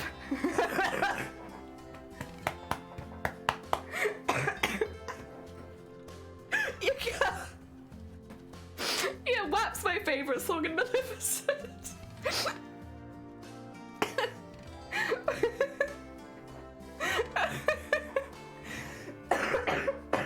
Oh my god, you're gonna kill me. Is that for people? Hell yeah, my throat's been a bit funky. The moment looks more funky than usual. Oh my god, extra funky. We love the extra funk.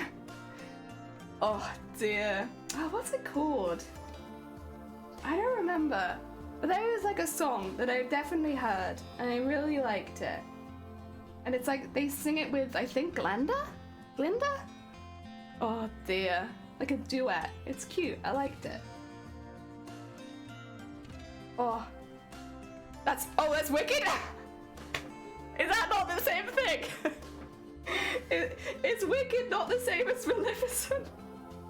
I'm really sorry. I don't watch television. I'm so sorry. I do my best.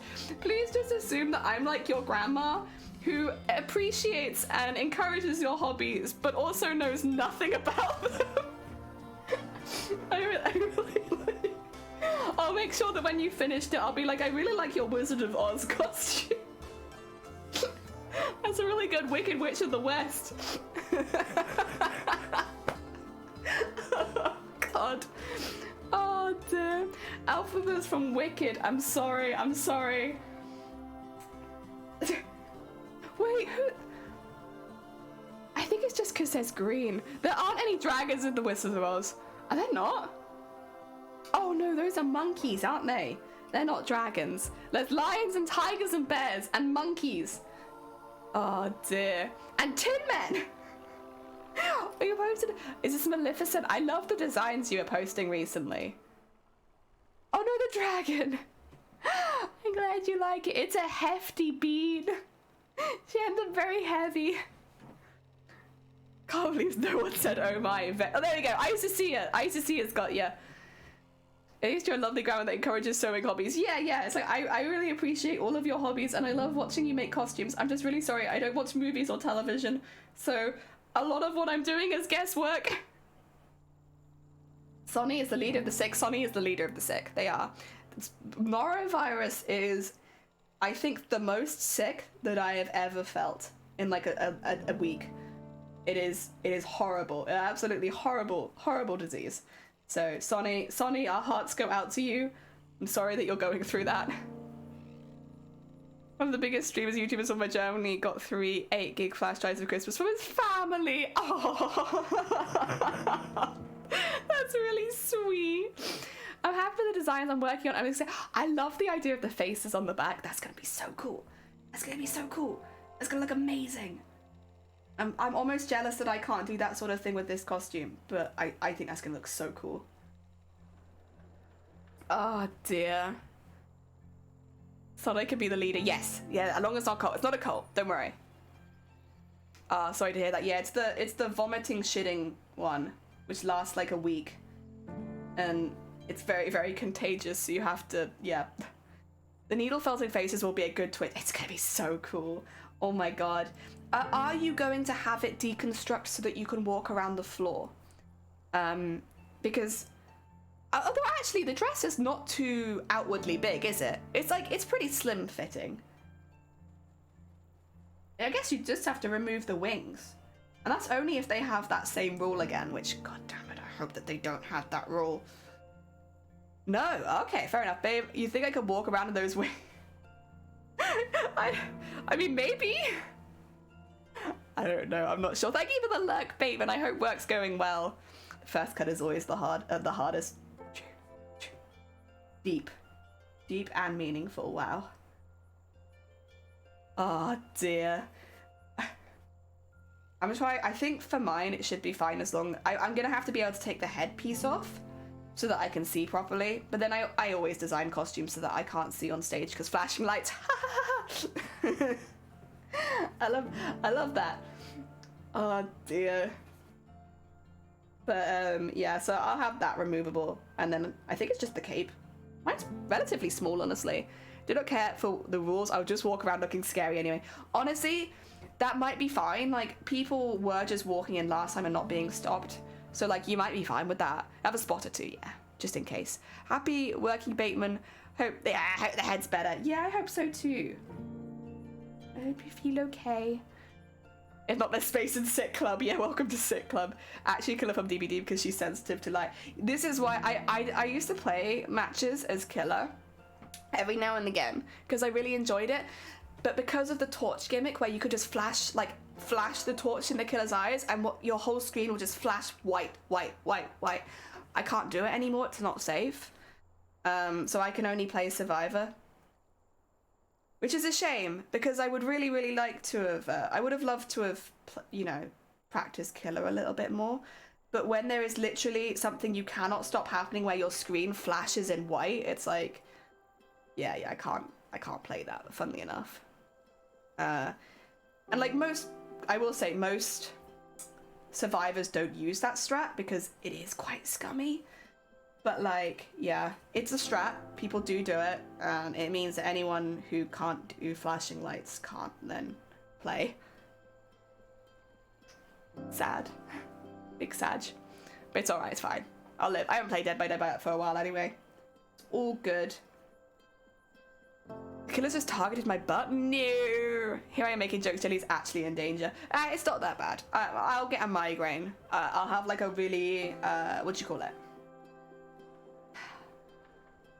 I don't like calling it a migraine attack because like obviously I have migraines so often, but it's like a migraine that happens really, really quickly.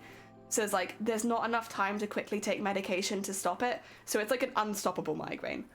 Normally I'll have like the aura and like the first phase, and that's when I still normally take the tablets and try and prevent it. But if I have lots of flashing lights, I tend to have a migraine so quickly that I can't stop it, and then there's nothing I can do. That's what yours are like, yeah. It's like, I think they are technically called migraine attacks because it is so quick. It's just, it feels a bit weird to say it when I have them, like I have migraine so often, because like I'm always kind of in some stage of migraine. But yeah, it is like that. It's nasty. They come on within 20, yeah, exactly. It's like you do not have time for painkillers to kick in before you're at full symptoms, which means it is basically a migraine that you cannot stop. And yeah, it's because at least the painkillers that I have do not work very well if you are already like mid stage of a migraine. They take the edge off it, but they won't stop it. Whereas if you can get it in the first stage, it will normally stop it before it starts, which is great. Have you guys heard of a neutron star? I'm like that with Barbatari. Sorry, no. Like I said, when you feel better, really treat yourself. Like, what time did I? Yeah, I'm just gonna be out of commission for a while. Yeah, it sucks. I hate those ones. Oh, I do have some good news though. I don't think Amazonia, you know about it. So obviously I have migraines like every day. Pretty common knowledge. I have them a lot. I've been through all medical like drug routes to try different and unfortunately none of them have worked. And this Christmas I got together with my family for a day. And they said that they'd put the money together to pay for my next treatment. Which means I can start Botox whenever I like. And I've chosen to start it in April because there's something in April very specifically that I want to go to and I want to be well enough. And sometimes after the first treatments of Botox, you'll be pretty sick for a while. But, yeah, because of them, I can actually do it. So Botox kills nerves. It is a poison. It's a poison to your body. The way that Botox is normally used is obviously to like make your skin look younger and to like puff out so you don't get wrinkles. In this case, Botox is used specifically as a poison. So it gets injected into between 32 and 40 points on your head and neck. For me, it'll be across the forehead, down the sides, over the ears and down the back of my neck. And they do it every 3 months to kill the nerves. So basically where the signals are being sent to, you're gonna have a migraine, it stops it. Well, it doesn't stop it, but you don't feel it because your nerves are all dead. So basically you use it as a poison. Unfortunately, it won't make me look any younger. They do it at like little spots, so what you get is lots of little lumps on your head where they put the Botox in, rather than like, you know, filling in lips and stuff like that. It's very much more like, here's some horns on my head. I could be a member of Slipknot, you know, unless I look younger. But it should hopefully mean soon I could do other things. I could do lumpy jelly. I'm gonna be lumpy. I'm gonna be so lumpy. We're actually gonna make a VTuber in the next couple months though. I know we've made a lot of VTubers, but bear with me. We're gonna make one because over the next year I'm going to have to use one a lot. So yeah. Dragon jelly, yeah, be like lumpy like a dragon. But my face will be really beat up during those times. Like I'll be very bruised, very red, very swollen. So I'm gonna use a VTuber. Because Twitch does have some terms of service about showing that sort of thing. And even though obviously in my case it's completely like, you know, medical, it's nothing bad. First of all, I don't want new viewers to come in thinking that I've been beat up because that's what it's going to look like. And second, if they're bleeding or weeping or anything like that, that is absolutely against Twitch terms of service to show. So I will probably be covering my face a lot over the next year. I'll still have face streams in between, but like just, you know, when it's bad so that I don't accidentally get banned for something like that. Give you a chance to do the things you want to do. Yes! I've had this the majority of my adult life. I got chronic migraines when I was 20. So like, I have not had an adult life. I've never been in charge of my own finances. I have not done anything. I can barely leave the house most days. But I'll be able to hopefully go outside more, get a job, that I can stay in for any length of time. I can handle everything myself again. I can cook my own meals. I can do everything that I've wanted to do. So I'm very, very excited about it. I know it's going to be a bit of a nasty process, but honestly, I don't care. Get them needles in me. Oh, so cute. Welcome on in. I hope you're doing well. Welcome on. You joined kind of in a weird conversation, but like, yeah, I'm very excited. I think it's going to be great. Yeah. I know it's going to be a bit of a rough process, but worth it. So worth it. I really hope it gives you freedom. Me too. I want to be able to go outside when I want to and earn a proper living and honestly just be able to like contribute more to like my household. I know that sounds silly and like everyone's very happy to look after me and stuff like that, but I want to contribute to the house that I'm in. Yeah. And right now I don't.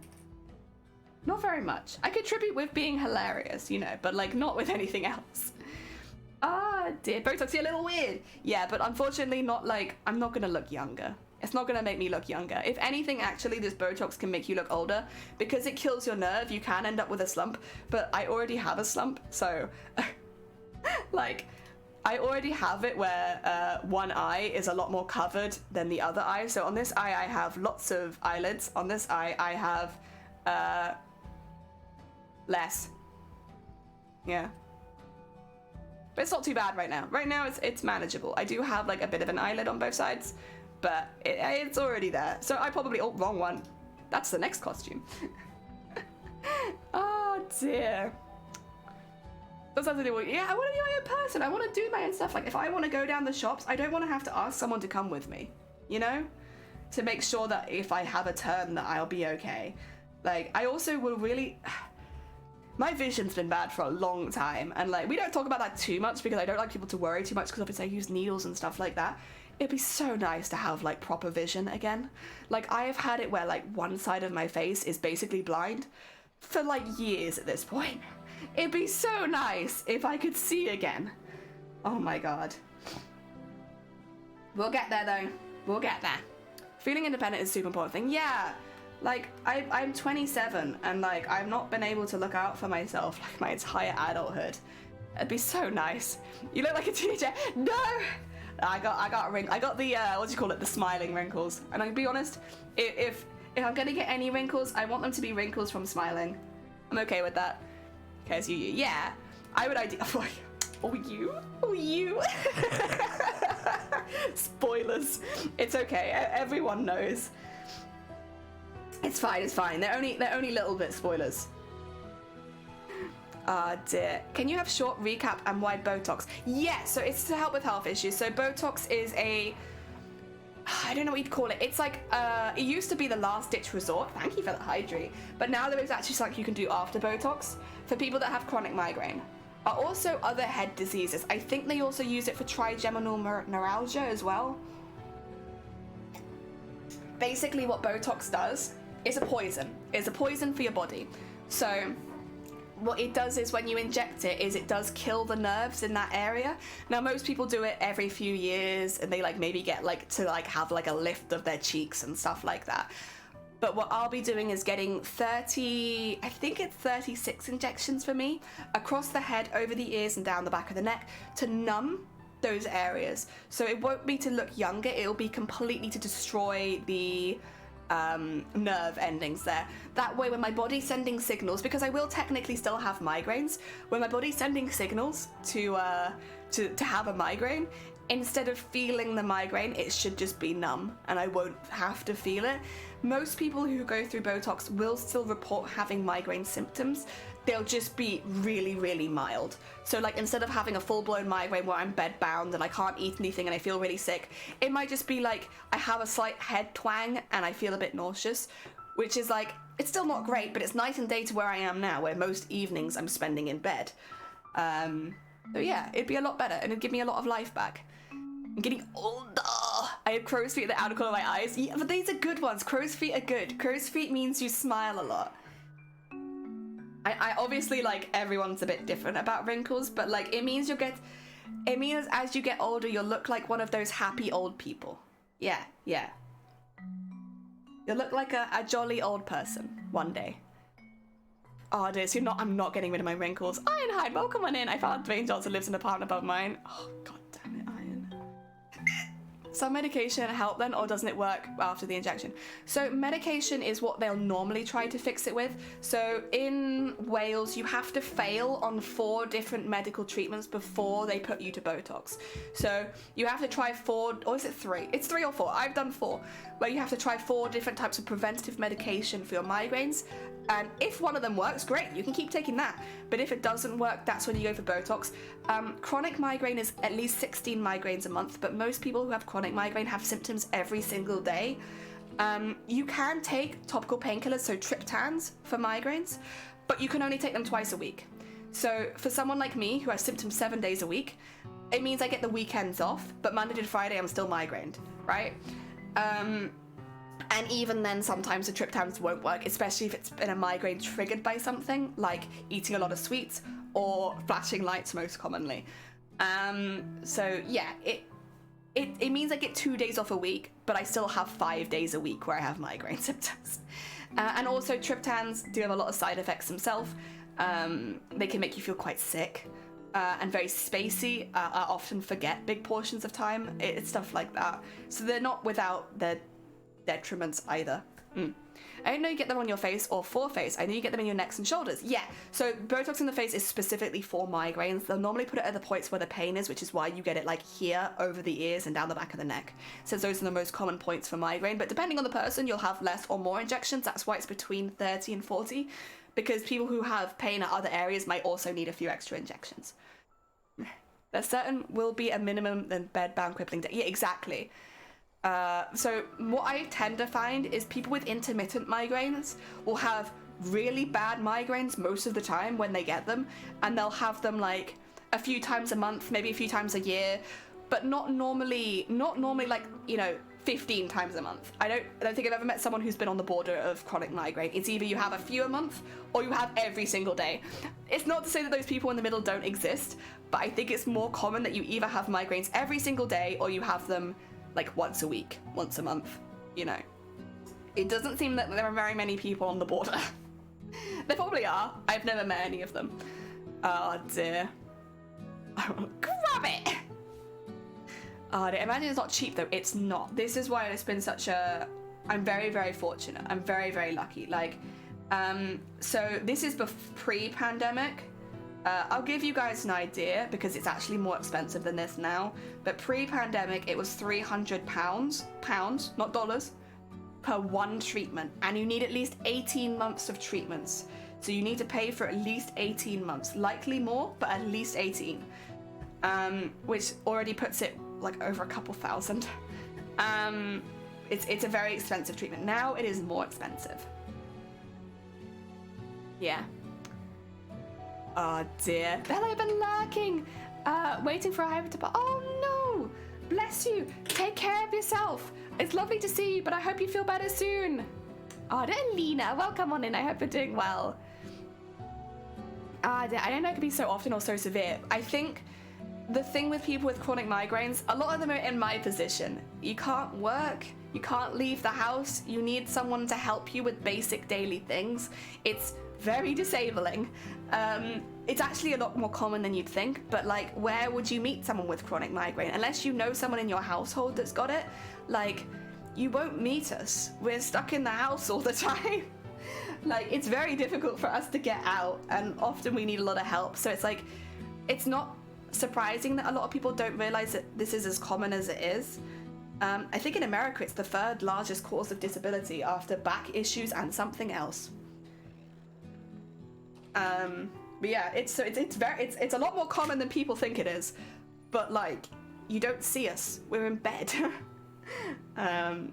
It's also like, I think a lot of people still think migraine is just the head pain, whereas like one of the more detrimental things for me as far as crafting goes is my limited eyesight that I've had now for like nearly 7 years, where my eyesight is so skewed and like my perspective is off, and I often have like big wobbly shapes going across my vision, that it's like very dangerous for me to use any sort of equipment. And that's why I have so many burns on my hands. That's why I have so much stuff like that, because I misjudge things so easily. And it's like, it's a simple misjudgment, and it's not something that glasses can correct. So you're kind of just left always like, I'm always banging my shoulders and my elbows on everything because I can't judge where a door is. Even now, I literally have a burn healing on my finger. Like, it's small stuff. But it's stuff that you don't necessarily see, I think, unless you talk to someone who has it. Once you think, Jenny, that's something I used to love. Once a week is still awful. Honestly, I've said this many times. If you've had one migraine in your life, it's still awful. Migraines, I don't want it to come across as like, oh, it only is difficult if you have chronic migraine. Half of my family have intermittent migraines, and they strike out of nowhere. You have no warning. You might not be prepared. You might be driving. You might be in like a really difficult position at work, and within 20 minutes, an hour, you are completely incapacitated. And my family who have intermittent migraines, it's terrifying. With me, because I'm always going in and out of them, and because we know that, there's a lot of things in place to make my life possible. Whereas with them, they could be driving to work and suddenly start getting an aura, have to pull over and be picked up because they can no longer safely drive, and they're like vomiting their brains out. And it's like, in many ways, it's different. They both called migraines, but the way that they affect you are very different. Kids is a really good one. A lot of people will start getting migraines when they're teenagers, right? and it can disrupt your schooling to no end because people don't take migraines seriously. You're not going to get caught up on the work that you missed. So like half the time kids will have to take like extended periods of time off school because they're having migraine attacks, like maybe like several days a month, and no one will catch them up on the work they've missed because it was just a migraine. So it like immediately puts a detriment to people's education if you suffer with migraines. And in the workplace you're often not believed because people will say, oh, I have a migraine just to get out of doing work, when in reality there are people who will need support pretty much immediately and won't get it because people are pretending that they don't have it or whatever. Yeah. Running low. Where's my mouse gone? There it is. Okay. Common it is. Oh yeah, it's a lot more common. Dear, I'm getting triggered by this book, but it's so cute. I haven't found any triggers for mine, sadly. They're at random. And when I was doing my GCSEs, it was once a day. Thank God I'm not having it like that anymore. And that's like so disruptive. Like it immediately puts you on the back foot for education if you have migraines. Even if you're having just a few a month, it puts you on the back foot for education because you don't get caught up and people don't take it seriously. It's also embarrassing. Like, I know people who would start projectile vomiting mid-migraine at school because they'd go to the nurse and be like, I'm starting to have a migraine, wouldn't be taken seriously, be told to go back to class until they were at the point where they had to throw up in front of everyone. And it's like, that's so embarrassing. Like, no kid should have to be subject to that. Then that's not only affecting your education, but it's also affecting your mental health. Like, a lot more than it maybe needs to.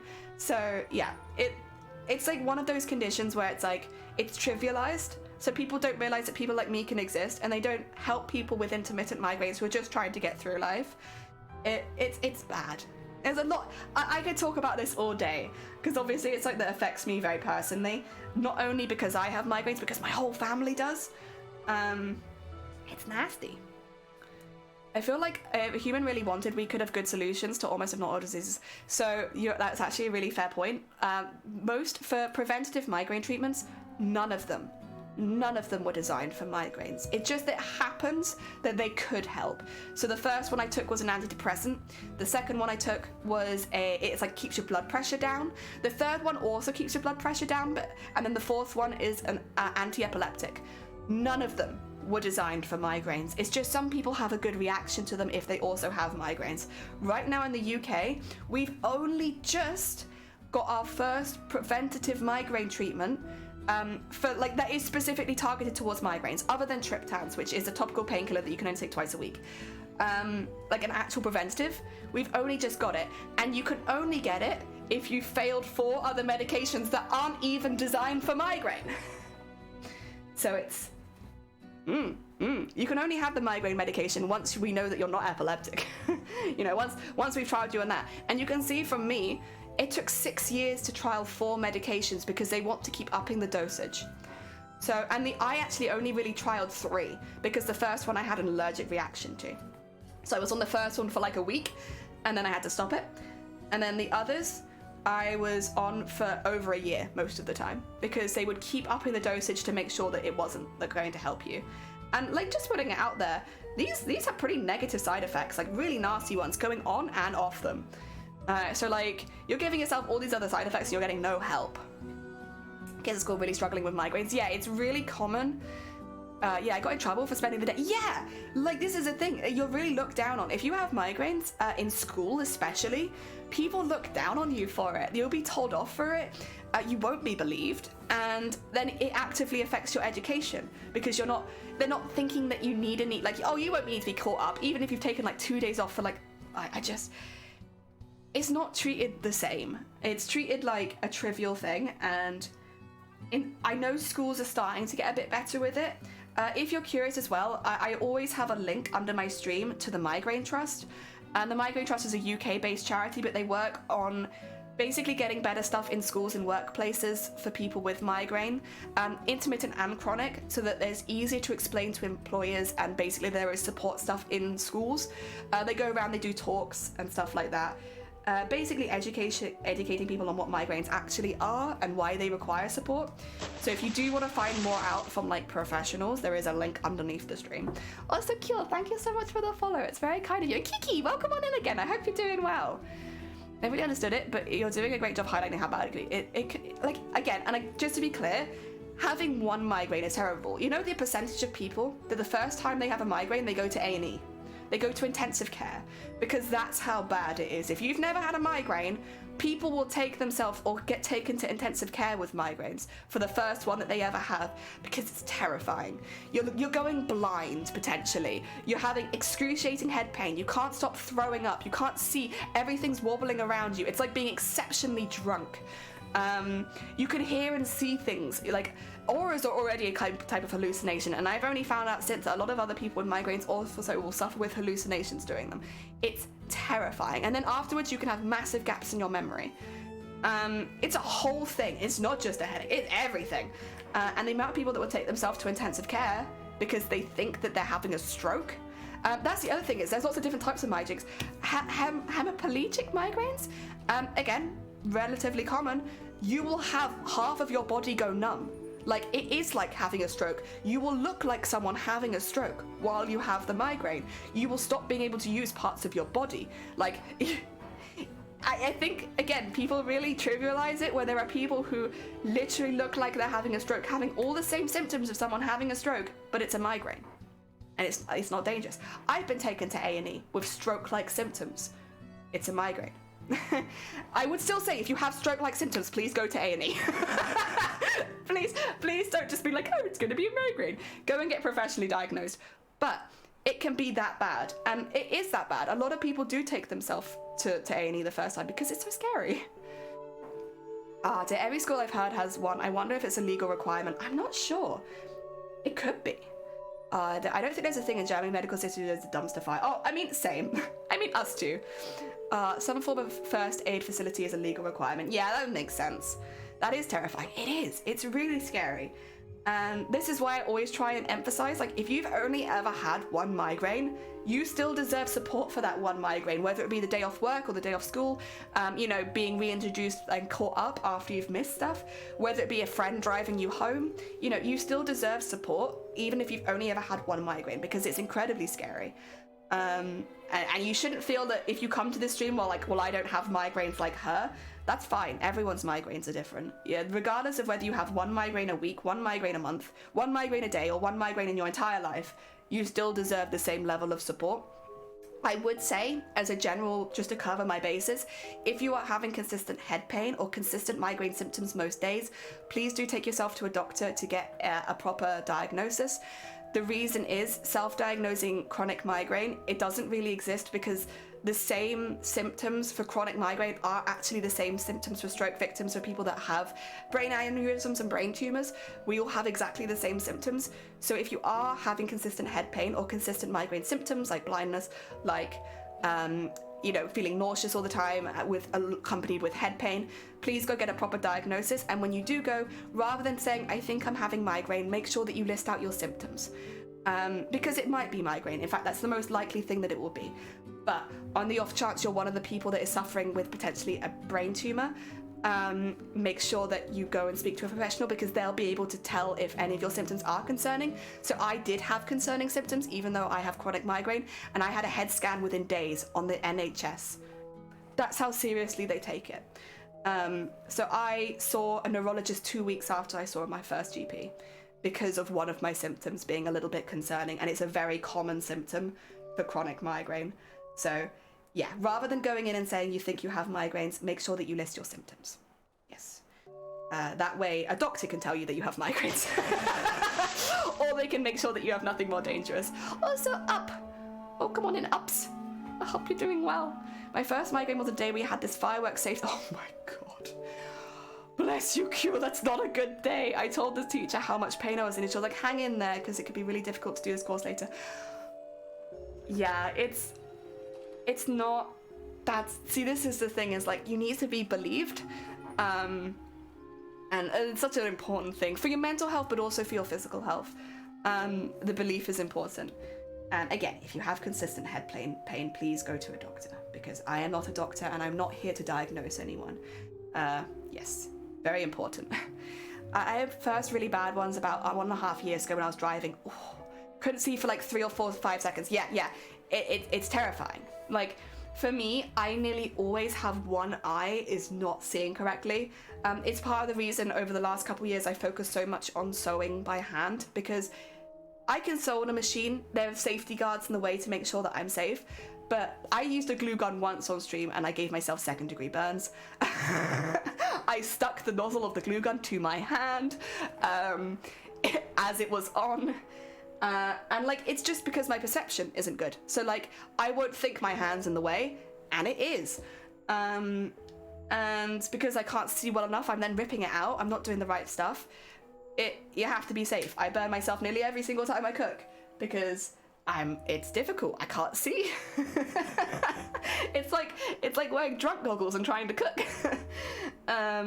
Unless I have someone there to help me with those bits, which is what we tend to do in this household. I promise I'm not just going around burning myself. This one was on the toaster. Don't ask how I got my hand that far in the toaster. I don't know. I don't know how that happened. But it's stuff like that. It's really scary, especially the first time it happens. Like, honestly, I think hearing about people's first migraine is always the worst, because like, it is so scary. It's so scary. We had to even practice putting out a fire and all, and yeah, I passed with a good grade. I mean, good for you for like pushing through it, I suppose, but like, yeah, you shouldn't have ever been put in the position where you had to. Especially because that's a lot of lights. Not everyone is light phobic with migraines. Or I don't know what it's called, but like they can't do lights. Some people as well have different ones. Really common ones are having painful reactions to light, which is the really, really common one, but it can also work with loud noises as well as strong smells. Now, noises I don't really get. Lights I absolutely get. Smells. If something smells, even something that I like the smell of, if it smells strong, I die. And like, there were many times where Shiny would find me with my head in a carpet because the smell of dust was easier for me than the smell of someone cooking food. I'd just be at the top of the stairs with like my head in the carpet, like, ah! Does the state run the hospitals in the UK? It is, yes. The NHS is not private yet. So yeah, you don't pay for healthcare. Ah, dear. Does the muscle memory of your hand sewing with not helping yourself? Well, also it's, like, I don't know if you can see this. It's relatively hard to hit myself and like actually hurt it. There are times where I have, obviously it does happen, but for the most part, the stuff that I use, the beading needles is a hazard because they are so sharp. But for the most point, I'll notice. But the thing is, even if I do injure myself, which I do, it's a needle prick. Whereas if I injure myself with a drill, or a Dremel, or a glue gun, it's more damage. So I do still hurt myself, especially with a beading needle. The beading needle is dangerous, but it tends to not be at the same level as a lot of other crafting techniques. Anything involving heat, anything involving sharp objects, or really fast moving stuff. Yeah, it tends to be. Those are the ones where I have to be a lot more careful. I do have a few good days a month normally. I can do it. It's just there's no point in me basing a whole costume around it because I can only do it like twice a month. Oh dear. Here in Germany, more and more hospitals are being sold to private companies. Like in my hometown, they shut down the birth. Oh dear. Because it pays good. They're taking 90-year-old people to operating. Oh, bless them. Oh, that is fucked. Not keen on that, sorry. I'm gonna head off to work. Vincent, take care of yourself. Enjoy the rest of the day. Makes a lot of sense. Yeah, so this is a standard needle. This is a sharp. So it's just a standard needle. In my mind, sharps are just like the standard needles. I use beading needles when I'm using the beads because they have much smaller holes, so that this would be too big. But for the sequins, I can use just a standard sharp, and that's what I tend to prefer.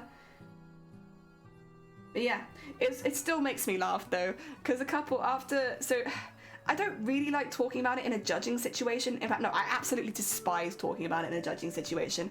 I always have it in my mind, and I know it's not real. It's in my head, and I get that. But if I go into a judging situation and I mention a tool that I work around a disability, then they're going to be like, oh, look at her. She's such an inspiration. She's working so hard. She's disabled. No one's ever done that to me in a judging situation, but it's always like my biggest fear is that people will go easy on me. Because I'm disabled, I don't want people to go easy on me. I want exactly the same as everyone else, right? So I tend to try and avoid bringing it up if absolutely possible. But they did specifically ask at TwitchCon, why did you base your costume around all of these techniques? Why did you go so heavily into sewing, beading, and sequining? What was the reason? And I literally just had to say, it's like, my eyesight is not really good enough. Like, I think I just mentioned I have a disability that means it is difficult for me to use certain types of machinery, and I left it at that. And then one of the cosplayers, they went on their stream afterwards, and they were like, there was a cosplayer that ended that couldn't use their hands. And I was like, it's not that. My hands are fine, it's my vision. It was very sweet, they were very nice, but I was pissing myself in the hotel room because it was Samir who linked it to me. I was like, my hands are fine. Oh dear. Correct agents of German health because I prefer the German. I know both from a professional experience and overall the German symptoms more. Oh, okay. At least we can get to see a general practitioner most on the same day. Oh yeah, you have to be pretty sick to get it on the same day here. That's not a You would never bully me, would you not? Still take good care for, we pay for that, but I feel like no one should make a profit. Yeah, it's a nuanced subject, isn't it? It's not easy, and there's not an easy solution. So funny. I literally, because they built it up, they were like, it was really cool to see a disabled cosplayer taking part in an international cosplay competition, and it really showed that cosplay was for everyone. And honestly, I was just so impressed because she couldn't use her hands, and I was like, no! You were so close. Oh my god. And it's like, yeah, it would be really impressive for me to do that much beading and sequining if I didn't have use of my hands. Nah, it's my vision. My vision's the problem, not my hands. It was so funny. I can't believe, I know I tragically lost both my hands in a shock. It's inspiring. The clinic situation's not great and could turn worse. We'll have to see what the future brings. I think a lot of us in that situation, hoping for the best. She has tentacles for hand, guys. We all know this. Exactly. Sorry. Yeah, that's what it is. I'm really inspiring because I use tentacles instead of human hands. The human hands you're seeing on stream, those are actually projection. They're not real. Oh, dear. Oh. Also, I just want to clarify as well. In the context of what the cosplayer said, of being inspired by the costume and the techniques I used, I wasn't offended or anything like that. There is a lot of nuance to being inspired by disabled people. Generally, the way that I would say, if you're inspired from my cosplay to start cosplay or to try a different skill, that's great. And honestly, it's really humbling. I really appreciate it. If you're inspired because I got out of bed this morning, that's where it's like, ugh. A lot of nuance in that particular subject. I just didn't want to, I realized I said that she said she was inspired, and I was like, I don't want it to come off as like they were being ableist, because they weren't. They were inspired by the techniques that I used and the costume and the commitment. They weren't inspired by me because I'm disabled. It's, again, nuance. You can be inspired by disabled people, just not because they're disabled. Ah, dear. It's a difficult one. Well, it's actually not that difficult, really. Oh, dear. Yeah, we all know this. We all know that I have tentacles for hands. I actually think if I make a VTuber, I might give them tentacles for hands. I really like the idea of it. I also think it could make some really cool expressions. Like, as far as, like, if I wanted to add any in what do you call it? Animations and stuff like that.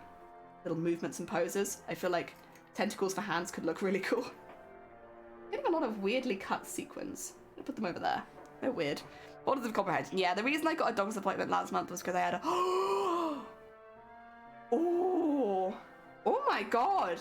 Are you okay now, Danny? That's scary. That's a scarily high fever. I'm not surprised you were taken. I would have... If I had been nearby, I would have been like, absolutely you're going to a hospital. Excuse me. You're good now. Okay, yeah, that's a very high fever. My god. I'm glad you're doing all right now, though. Jeez. Wow. There we go. Oh, thank you for the hick. Sugars. Oh, actually, Senkoi, do you mind if I ask you a quick question? just because I'm not sure what the name of it is and it's kind of bothering me. If you happen to know, if you don't worry about it. If someone who is diabetic gets into a state where, because they've had a lot of alcohol and a lot of sugar probably, that they cannot stop throwing up and shitting, basically. They get into a state where their body is absolutely shutting down.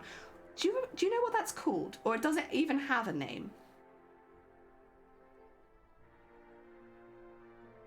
Oh dear, sugar's behaving, heck yeah! My heart rate goes to 200 when I do exercise, how am I alive? Oh good god. Oh dear. Because I had to take my heart rate and breathe oxygens a lot over the last couple weeks. We were finding that if I coughed while they were taking the test, my heartbeat would be like boom. It was very funny. Isn't that heart rate super high? There's high, but not... that's a very high temperature. That's a very, very high temperature. Sounds like there could have been ketoacidosis. Alright, okay. I'll believe in that. I wondered. I think they were alright. But yeah, they were apparently drinking a lot of cocktails, according to their friends. And yeah, when they got to us, they were in a really rough state. They were not well at all. So we called an ambulance, and the ambulance took them away. 40 is life-threatening, 30 is borderline. Like, yes, he is terrifying. A very, very high temperature. And obviously it happens, and you get medical intervention. Hopefully you'll be okay, but it's still scary. Fevers are one of those things where if you have a bad fever, it can trigger other things in your body to start happening, and you can get permanently sick if you have like a lot of really high fevers, or even sometimes just one really high fever. It can like permanently make you less well. It's very scary. Very definitely should be taken seriously. For sure, for sure.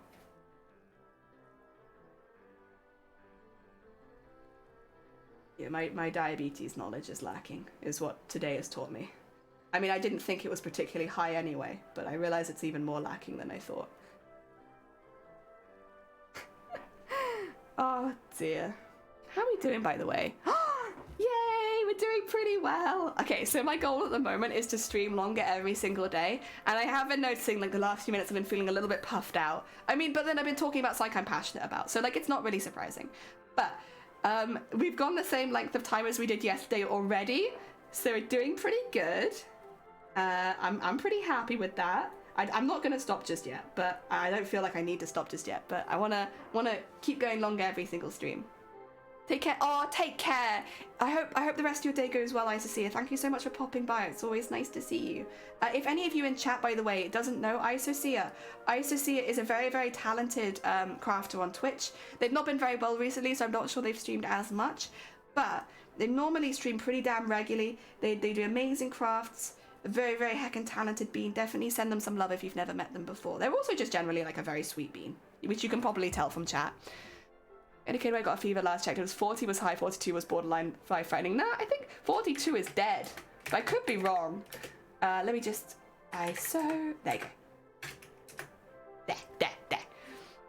It's ironically a fever is your body's immune system trying to purge it, but it can harm you even more. Yeah, it's like it's your body trying its absolute bestest, but unfortunately, yeah, it can be very, very dangerous to have high fevers.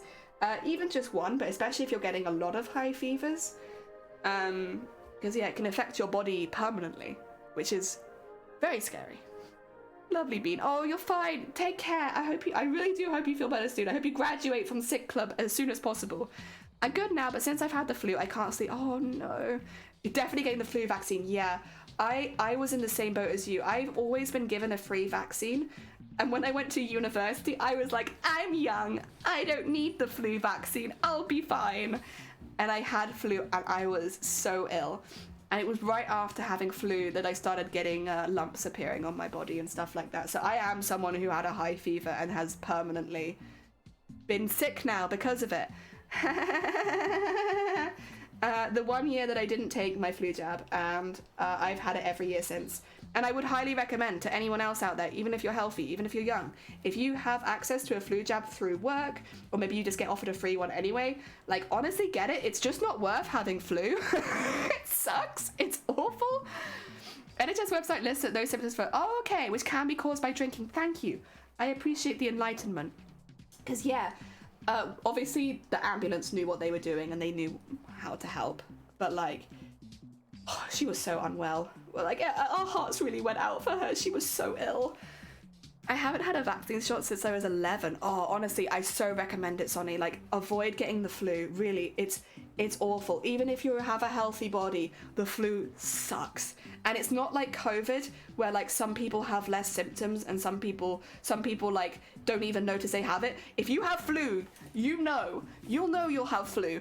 I was so weak that I had to start sleeping on the couch downstairs because I couldn't get to the bathroom on the floor below me and get back up to my room again. So since the ground floor had a bathroom on it, I would stay there and I'd sleep on the couch so that I'd get to the bathroom and back. Like, that's how weak I was with it. It was awful. And yeah, in cases like mine, you can get sick for the rest of your life.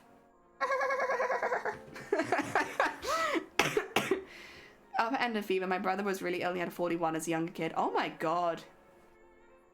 Rush to the hospital. Yeah, good. Also recommend flu vaccines. I recommend them so highly. In the UK, a lot of jobs will actually have it as a benefit. Not maybe retail jobs, but like if you work in an office or something like that, there'll actually be benefits where you can actually get the flu jab for free if you apply for your office anyway. So, even if you have to pay for it, it's like 12 quid, I think. But just so you can get it for free. A lot of them do that just to make sure, because in an office environment, if one person gets flu, everyone gets flu, and everyone's then off for like 2 or 3 weeks. Never been offered it, but I think if I ask for it, they'll give it to me because of the awful reaction you had. Yeah. I imagine after this year, if you've had like a really rough period with flu, that you should actually get it offered to you. I could be wrong, but if they don't, you could always ask. A lot of places as well, in the UK, if you're in a Superdrug or a Boots, you can actually just go to a Boots and walk in and get a flu jab if they have a free slot. So like if anyone's here today and you have a Boots near you, like go in, see if they do flu jabs. They normally do them all year round. I don't think I've ever had flu. You will know if you've had flu.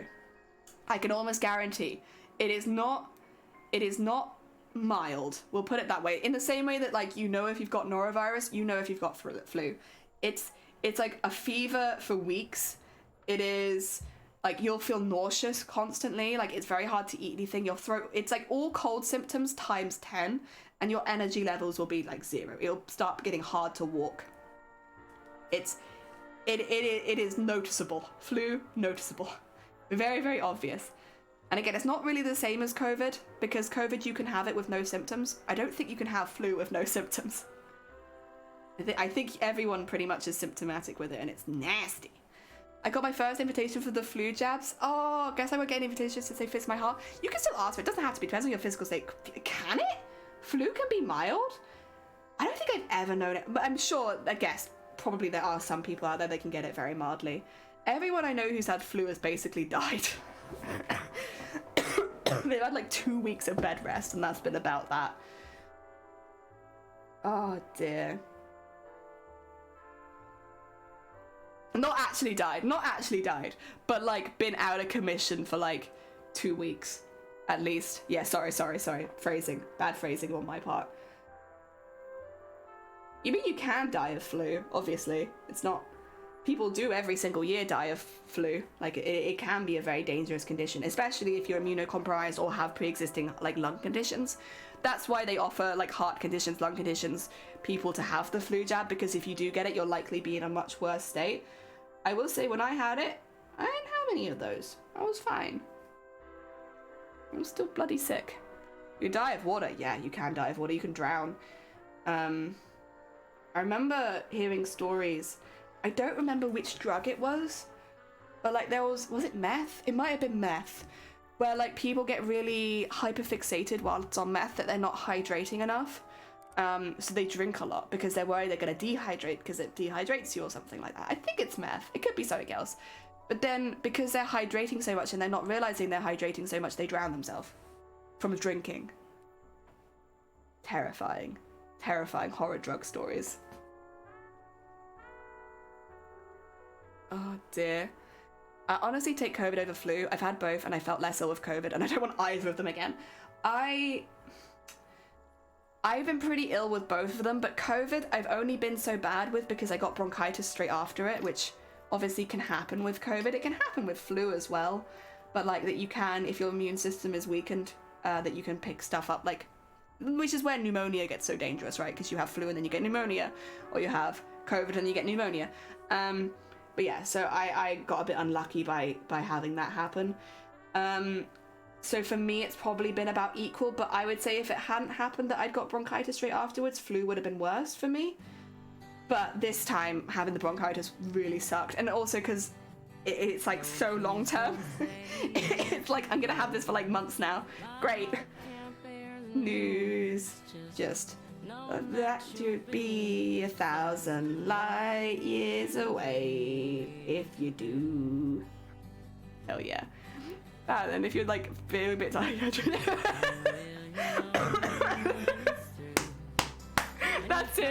That's it. Yeah, if you're a bit worried about getting dehydrated, just take meth. It sounds dramatic, but listen. Medical advice from a Twitch streamer. Do blue crystal meth. Oh yeah, make sure it's like the one from that one television show. Oh dear. Self-waiting, oh so long. Oh. Every time I fear, somehow you just wouldn't feel the same. So please don't say that you'll go. My heart can't bear the news. Just the knowing that you'll be 1,000 light years away if you do. Sorry, it probably doesn't sound very good. Oh dear. Oh no, you're fine, Sonny. Do not worry. Two of my friends glad you covered. One at the time was throwing his life away. Yeah, meth is shitty. I wouldn't recommend it anyway. Even if I wasn't a Twitch streamer and you can't promote drugs, I still wouldn't recommend meth. Absolutely not. Thank you. Ain't the same for you and me. No. It's even worse than normal because my voice can't hold a note. Light years away, and I still love you. Yes, I do. Oh, I love it. It's so good. I'm so happy. It's welcome on in. I hope you're doing well. Ah, dear, it sucks. When I saw it mentally, yeah, it's yeah. I would never recommend it. Obviously, I would like to think that it's obvious because like only people that don't like you would probably recommend something like that. But I would never recommend it. Boys of an Angel. Is this Ariana Grande? Oh my god. Yeah, you know what? Actually could be. This is why we haven't done the singing stream yet. Because as much as I would really, really like to do it, I know that my voice is not gonna hold up for that right now. Message party back. Oh my god. Good luck. I wish you the best of fortune with your sticking the pages together. Hell yeah. Oh, I'm excited to see that cosplay. The embroideries for it already look beautiful. I'm sure it's going to be lovely. Oh dear. I really kind of miss making a costume. I could make a really quick one, but my heart is with a costume that I can't make right now. So I'm not going to. I will not cosplay away from my heart. I want to make that one. Ah, thank you. No, good luck. And thank you for popping by. Oh dear. I appreciate it. Enjoy the rest of your day. I am sure that you will. Let's cosplay. Go on, let's get the pattern done today so I can start the embroidery. Yes. I'll be honest, I'm not super keen on casting out pattern pieces. It's one of my... I like making patterns, but like when it's like a pattern that you have to print off, I'm not so keen. I like making my own, and I normally make them out of felt. Oh dear. I'm gonna have to lurk. I got some stuff to do. Maybe need to get my head up by reaching the goal of 30 by the end of the year. Oh, my 6th, the 6th? Oh my god, Danny, bless you and your hard-working soul. You got this. Thank you for popping by. Enjoy your lurk. Patterning and basting is my least favorite thing. Oh, see, I like making patterns. I do not like printing off and sticking them together. I like just drawing them. And I actually really quite enjoy that bit. Also, Breeze, thank you for the follow. Welcome on in. Oh, bless you. Thank you for the luck, then, Amazonia. Good luck. You'll have us wishing luck for you while you do it. Oh dear. Yeah, I like making patterns, but I don't. Maybe I like it because it's like it's the bit at the very beginning of a project, and then like I don't get to do it for like a year, and I really like doing it because I tend to do all the pattern stuff right at the beginning, so like I know what I'm starting with and how much fabric I need and all that kind of stuff. Yeah, I don't get to do it much after that. Oh, you want to check on ducks? You can check on the ducks. And my needle there. Where are they? There they are. Oh god. Yeah, they needed to be checked on. They're creating problems. Oh dear. Amazonia, I don't know that I can commit to finding you. You're in here somewhere, but it's always nearly impossible to find you. Although, actually, I don't think you're... Oh, no, there you are. Got you. You've touched Crisco. Alright. What's going on up here, then? Oh, my God. Yeah, this is the problem. Well, there's babies up here as well. Now that they're at the bottom of the pool, I unfortunately can't unbox them, but I did unbox a couple of them. Little Santa. I'll get them back here, though. I like watching them get swept into the thing. Hell yeah. Oh, new enclosure. Yeah, new enclosure. Am I gone? I assume oh yeah, so sorry, Sonny. We love having you, but you're always gone within like the first couple minutes every single time. Oh dear, they've all been over 300. Oh my god. Nice job. Very cool. Very heckin' cool. Da, da, da. There we go. Almost used all this purple thread. I'm trying to think better at using the ends of thread. I know it's really wasteful, but it used to be that if I only had like one like sewing's worth of it, I would just throw it away. But I guess if I'm doing more hand stitching, hopefully that'll happen less often anyway. There we go. Alright. How are we doing? We're doing okay. We're doing okay. I won't push myself too hard, don't worry, but I kind of want to get the sequining done. The most annoying thing about this is just like never having a full breath of lung. I miss it. Is that a lot of books? That is a lot of books. Well, bear in mind, most people struggle to write one book in their lifetime. That's a hell of a lot of books. Like a lot of books. That's a lot. I'll be honest, I mainly do audiobooks these days, which makes sense because like, I don't fucking read. Oh dear. I can read if text is blown up really big like it is here, to be fair. I'm just not super good at it when it's small or in a book. That's really not slow. No, that is very fast. Oh, are you reading, not writing? To be fair, even reading them is not bad. I might have got confused. For some reason, I think I thought you were writing books. I could be wrong. Maybe you were writing books. Even reading them, though, that's pretty damn good. It takes, like, finding the time of the day to read it. It's very disciplined. I had a Kindle for Christmas and I love it. Hell yeah. Yeah, see, I might one day invest in a Kindle because then I can blow the text up nice and big. It's like traditional books that I kind of struggle with, where the text is very small. Anything digital, I can blow it up and it'll look good. Yeah, I just don't have the time anymore. Audiobooks I enjoy because I can kind of like listen to them and I don't have to worry about reading and I can listen to them over the top. But I haven't really been doing it so much because I don't know, I just like watching crafting streams or just streams in general and like chilling in there while I do stuff. It's alright. I think it's good to have a mix, but I really enjoy this so... Oh, it's a dog. I really enjoy the social aspect of streaming. Ah, dear. My reading time I spend creating. Yeah, exactly. Ah, dear. I mean, that's fast. You're on pace for... Oh, Jesus Christ, that is true, actually. You are on pace for many, many books this year. Like, I'm lucky if I read, like, 3. These days. Watching Twitch instead. Yeah, same. It's like, well, I might have done audiobooks at one point. I'm now just like, what? But I could socialize. And I'm enjoying the socializing, so I'm going to do that. Audiobooks are my guilty pleasure, consume way too much of them. Hey, nothing wrong with that. Reading, like, I would say that reading books is a hobby, right? So listening to audiobooks is just that same hobby in a different form. Nothing wrong with spending time on your hobbies. I mean, obviously I'm biased. I'm here literally sewing tentacles, but, like, I don't think there's anything wrong with spending time on your hobbies. And listening to audiobooks is just as valid as reading books. Yes. Although I still do like the smell of a new book, even if I can't read it. I do think they smell nice. Oh dear. There we go. Yeah! I mean, I know I definitely won't, I have a few books that are over 600, so that'll take 2 or 3 days. That's still very impressive. That is still reading incredibly quickly. Like that's power reading. Like power walking, but for reading. Audiobooks is absolutely reading. It is! There we go.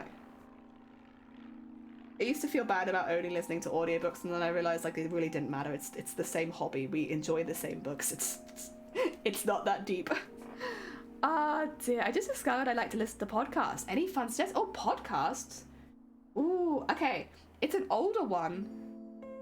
But then does Welcome to Night Vale count as a podcast? And also, does anyone know what I'm talking about? I think it counts as a podcast, kind of. It's weird, and it's a little different, but I remember really enjoying it. I think it was with Night Vale. Welcome to Night Vale. I don't know what that was on, though. Been a minute. I don't think audiobooks are valid. Hell yeah. Very valid. It's literally the same thing. It's the same hobby. Like, I also finished reading 10 books. Good luck, Cicada. That's a heckin' good goal. A good goal. Ah, dear. I've heard on Spotify. Anyone says audiobooks don't count as equal to reading as ableist. Yeah, it's actually true. Listen here, mate. I can't read. I can't see well enough to read your paper books. I either need to blow it up really big, which can be damaging for my eyes anyway, because migraines, or I listen to it. So I listen to it. The other year it took me 7 days to finish a 300 book. Oh my god, you have got it faster. It is Welcome to Night Vale. Freaking love it. And it is a podcast. Okay, it's a weird one. Welcome to Night Vale's weird. But you'll get drawn into it. I don't know. I expected it holds up okay, because it is a little bit older. But like, because it's a little bit older, there's a lot of content for it already. So the positive is you're not waiting for the next episode. There's loads. Welcome to Night... I don't even know how I would describe Welcome to Night Vale. It's... Okay, so it's the... Night Vale is like... It's not real, but it's like in the podcast it is. And it's kind of like a radio broadcast for a town that doesn't exist. And I don't want to spoil it too much, but the radio broadcast... You know instantly that something's not right. Like, things are a bit weird in this town. And then over time, you find more and more. But it is just a radio broadcast. At the end of the day, it's just a radio broadcast for a town that doesn't exist. But it's eerie. But it's cool. But it's eerie. And I really enjoyed it. Ah, dear. Yeah, it's like storytelling, but it's like listening to a radio broadcast, but it's like storytelling broadcast. I have a book goal, 1 book a month this year. 2020, I read about 50. I mean, that's... Oh, okay, that's good. 50 is pretty damn impressive. And then 1, yeah, and you own over 300. What kind of series do you enjoy? Unless you have to go cut your pattern out, in which case, go cut your pattern out. Oh, dear. Get a few more. Don't mind if it's older, you added it. Okay, good. I hope you like it. If you do like it, there is actually also a book. I just prefer holding a book. Yeah, that's fine. Listen, you enjoy your hobby the way that you enjoy your hobby. I think as long as it's like you're not shooting down to other people in the hobby, regardless of which side you're on, whether you prefer audiobooks or physical books, it's fine, because we all like the same sort of thing. We all like books. Oh dear. Or, if you like fantasy, ACOTAR series is great, and I love. What's ACOTAR? Is that a shortened for something? The station cat they have in Night Vale is alone to tell something is not right. What about the dog park? Oh wait, we should probably not talk about the dog park. Oh dear. Don't listen. I only get suggested as a jam podcast. I'm not interested. Oh, that's fair enough. Well, good luck with that one. It's a weird one, but I hope you like it. Inspired ACOTAR. Okay. I do not know what ACOTAR is. I'm sorry. Ah, dear. I finished 2 books last year, which was good. Hey, that is good. Nothing wrong with that. You're not allowed to talk about the dog park. You're not allowed to think about the dog park, but you should know better. I'm so sorry. I can't believe that I was almost going to talk about the dog park. These are all very, like, very specific in Night Vale jokes. Mostly fantasy, but I like some fantastical spy and mystery stuff and dystopia. I like fantasy too. I like fantasy. I like horror. I like mixtures of fantasy and horror a lot. I think, but then I like the horror and fantasy franchise in basically anything, so makes sense. Oh dear. A Court of Thrones and Roses. Okay. A Court of Thrones. I do not think I've heard of it. Like, I'm happy to look into it. I can give it a go. Ah dear. The other series, Throne of Glass, is my second fave series of time. Oh, okay. The heckin' ups and downs. Ah dear. I remember I really used to enjoy the Raymond E. Fiest series. It starts with Magician, and I really like Magician. I like some of the books in this series a lot more than others, because like it starts out more fantasy and it becomes more political fantasy, and I like political fantasy. That's fun. Oh dear. Jelly, let me know oh, okay. I pretty much only listen to true crime and sports podcasts, but I'm down to whatever. You know, you could consider Night Vale to be a crime podcast. It's just none of it's real. Oh dear, I would love to. I don't know how you would do it, but like do a listen along, I guess, almost. Kind of like a watch along in Discord, but like a listen along. Because it's been a while since I did Night Vale, and I'd happily listen to that one again. But yeah, and in German. Like a good English one. You can peruse my library. I like political fantasy. Same. I didn't think I'd like it that much, and then a relative of me gifted one, and I was like, oh, okay, yeah, you know what? I actually like this. This is my jam. I don't know, I think it shows good world building if you can write a good political fantasy as well. Unless it's like the same politics as everywhere. I don't know, I think it's cool. Also, there's the sequencing done. We did it. Sequencing complete. It does take a while, but it's definitely worth it. Get a nice shiny tentacle. I need to get back to Night Vale. Yeah, I know, that's my thought. It's like, should I listen to it again? I probably should. It's been a really long time since I listened to Night Vale. Is it still going? I don't think so. I could be wrong. I'm gonna look it up actually. I'm genuinely curious. What happened? I know Night Vale has a book now. I have listened to that. Age of Ash by Daniel Abraham is a good book. Okay, 2 seconds. I'm gonna put that on a tab so that I'm gonna put the Thorn one as well. There we go. Get that in there and then bookmark it. I've still got code beads up. Welcome to Night Vale. Welcome to Night Vale. Welcome to Night Vale.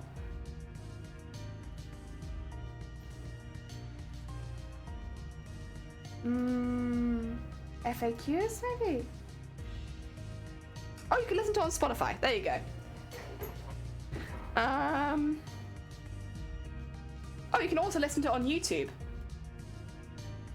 Okay, in that case, they are still going. They are still going. In that case, I am behind. I am behind on Night Vale. The last released one, which was 3 weeks ago.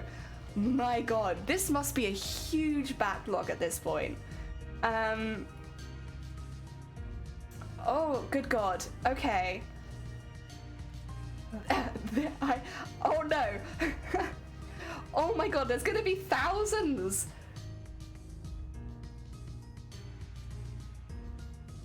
Yeah, these are the ones I watched.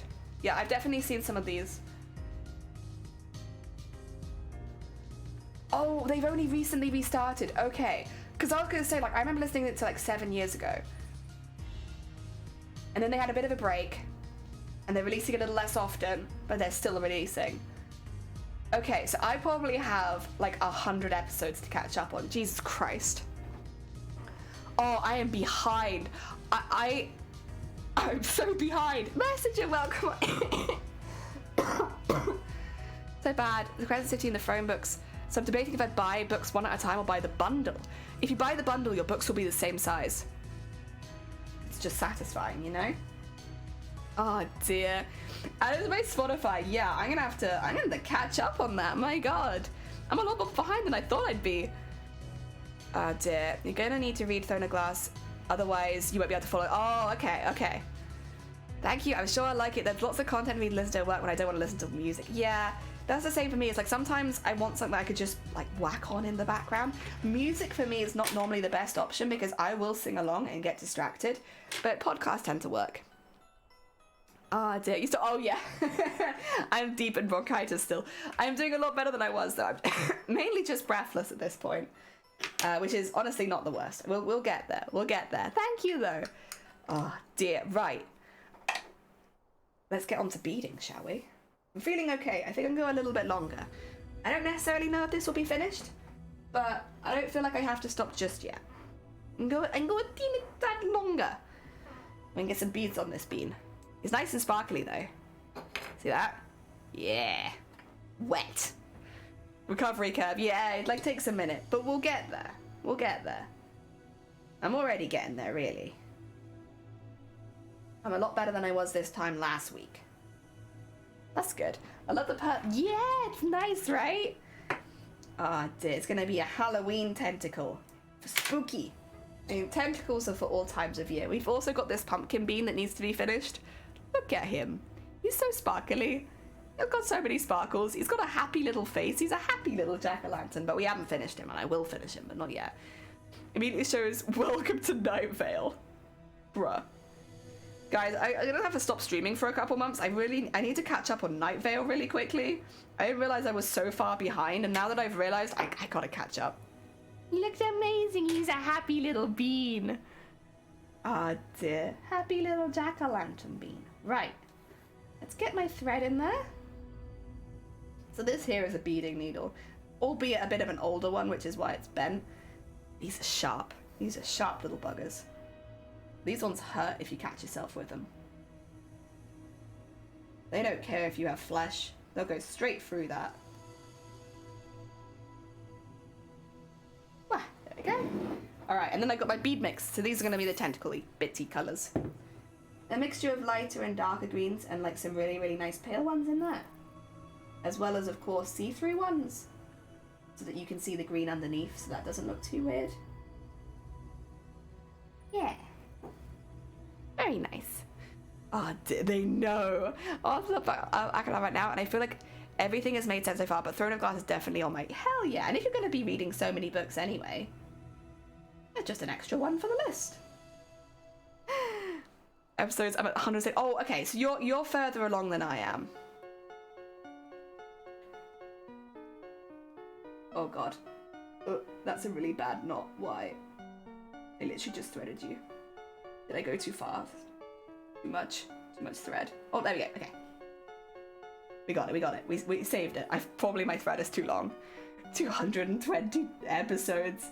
Yeah, no, like, I'm assuming it's and counting because the last one only came out 3 weeks ago. So there'll probably be more. Oh my god. This is what happens when you put too much thread on your needle.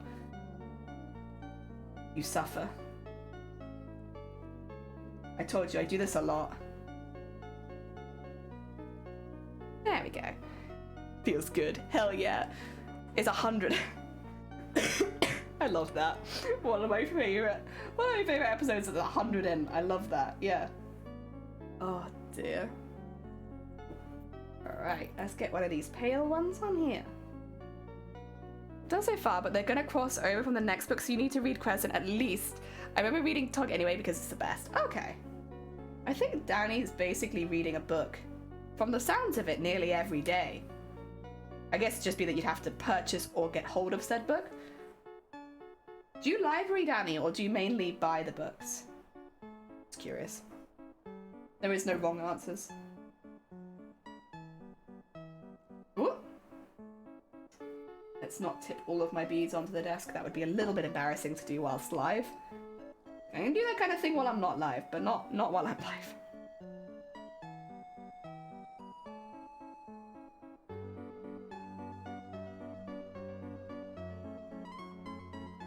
Go and get a dark... Oh, 2 dark ones. Okay, that'll do.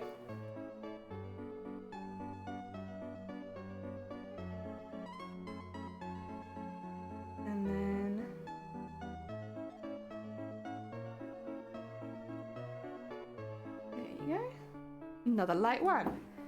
The Night Vale Presents will also have produced other podcasts. Have they? Would you mind enlightening my ears? What are they? I used to listen to Roosty podcast last week with all my favorite people left, and the company is a bit, yeah. Yeah. I did see some of that stuff happening, and it was quite... I'll be honest, I never really consumed any of Rooster Teeth's stuff, but my heart did kind of go out to, you know, the people affected and the fans who did really support them. Yeah. Definitely a shame. Alice isn't dead. Okay, wait, I'm gonna have to add another bookmark. It's alright. My computer can handle this. Alice isn't dead. By Night Vale Presents. Okay. Star. Bookmark. I just bookmark things until yes, I'm ready for them. That's a finished one. Okay. After 200 episodes. I can get it to friends. Oh, okay. Well, that's nice. Very fair. Very fair. I already have Crescent City. I think I'm going to need a small break from fantasy. That's also fair. Listen, especially if you're reading so much. Taking breaks to appreciate the books. Yeah. Sounds like a good idea, honestly. There you go.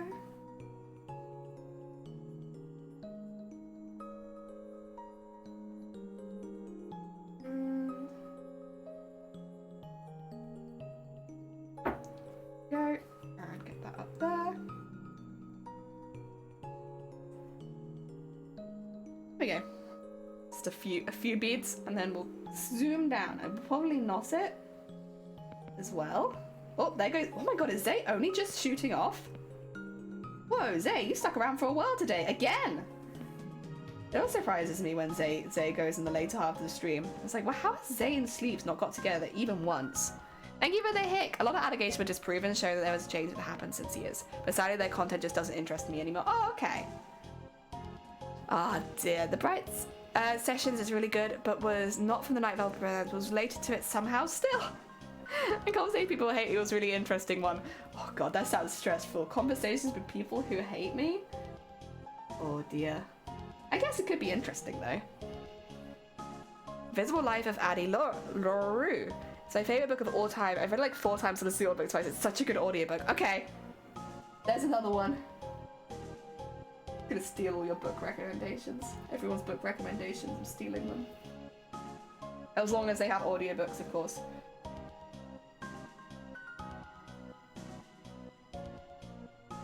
Go. And...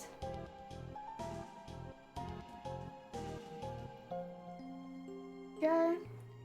Take that off that. And... oh, the darker one. Oh. There you go.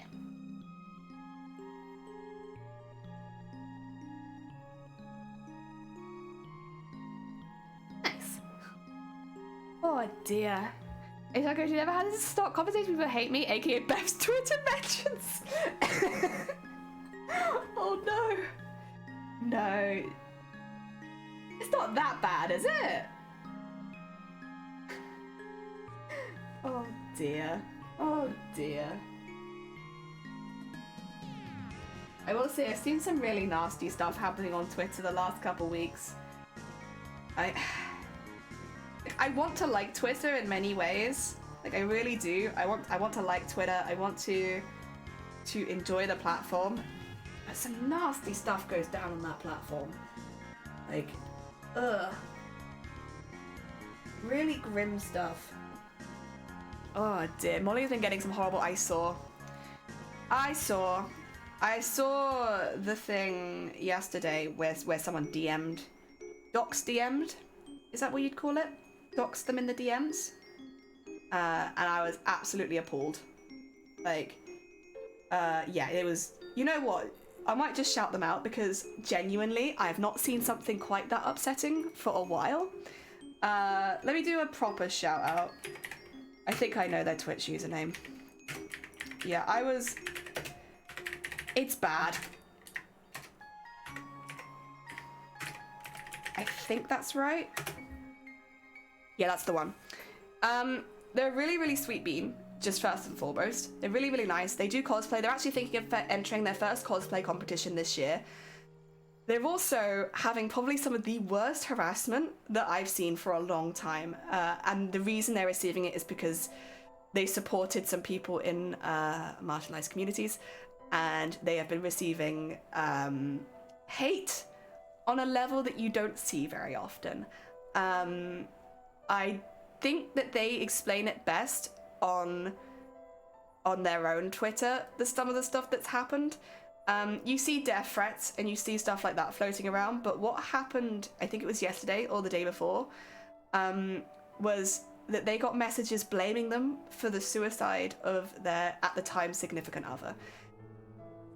It's really nasty stuff, like really bad. So again, if you want to send them any love, they're a really, really sweet bean streamer. Again, they're thinking of making their first cosplay for their first competition cosplay this year. So if you enjoy the stuff that we do here, you probably will actually enjoy their stuff over there.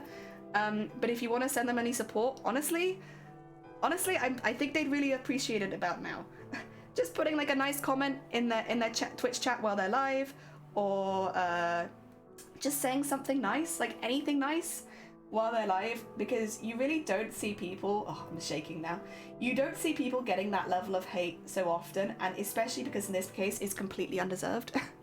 Like it's very, very hard to watch. And yeah, if you want to do a good deed for the day, go send them some love. Oh dear. Oh, do you know, by the way, out of I'm making commission. Oh, you are. I was literally gonna ask if you have any idea about the MCM plans. I'm not gonna ask because I think they're keeping it a secret on purpose. But I wondered if you knew. Obviously, I don't want to know. It's a secret. But yeah, I'm very excited. I really hope as well. I'm sure they will. That they enjoy their first ever cosplay competition. It's always exciting to see people go and compete for the first time. Yes, I hope they have a really good time. I mean, MCM's a good one to do as well. Like, they've got a lovely stage for it. You got lots of people watching and stuff like that. Give them a follow and hope to remember. Yeah, if you see them and they happen to be live, because I know they've obviously had to cancel streams and stuff like that. Like, it's really nasty, the stuff that's happened. Yeah, just send them a little message. They've got beautiful hair. Like, they're a really sweet personality. Like, they're very fun. Their sound alerts are top tier. There's lots of things you can compliment them on. Oh, dear. You know, if you thought we were a noisy stream... Oh, yeah, no. We got nothing. We got nothing comparatively to Molly. Molly is a very noisy stream. You'll be wearing... Of course. Oh, show's gonna be matching? Oh, I'm also going to wear Wonder Woman and Merwin the Iris Van Haben one. I sound a lot more abrasive. Yeah. If you think we're loud, we've got nothing on Molly May cosplay. Well, I didn't think, I thought I knew loudness, but I really don't. I really don't at all. They're so loud and they're so intense and they are non-stop. It's so funny. Oh dear. Yeah, that's the true achievement, really. Also, that sounds really cool. I look forward to seeing that. That sounds like a wonderful cosplay plans. Are you doing very many conventions? I think you're going to Insomnia, right? Amazonia. Have you got many convention plans this year?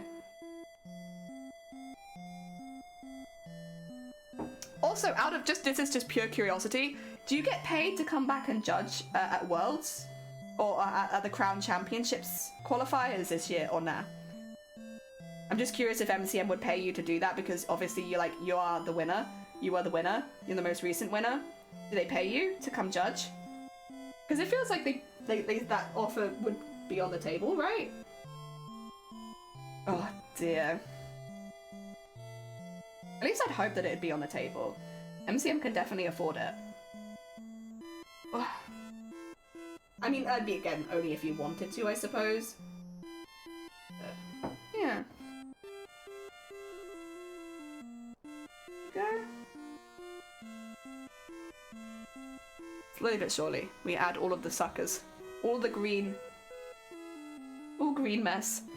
As an attendee, I'll be at MCM's and Cos Expo. I'll be at Insomnia and Fantasy Forest so far. I don't know that I know of that one. Ooh, nice. That sounds like a really fun year. Hell yeah. Oh, there we go. Wow. Are there any novellas? Oh, I haven't asked. World Finals are in Chicago again, and the Americans don't like having non. But you're the world champion. Like, I get that you're not American, but like, you are the world champion there. Yeah. It feels like it would only be normal to invite the previous world champion to come judge because they're the previous world champion. You know, maybe that's just me oversimplifying things in my brain, but like, did 2 hours of studying? Honestly, congratulations. Heck, and that's an achievement. You deserve a nice snack ad after all that. That's a lot of heckin' studying. We're still working on this tentacle. We have had a few mini break rants, but we're doing okay so far. My chest is starting to hurt a little bit, but it's not too bad right now. This bronchitis, bloody annoying. Bloody annoying it is. You know, I'll appreciate breathing a lot more after this, I think. Oh, dick kicking. Yannix, oh you.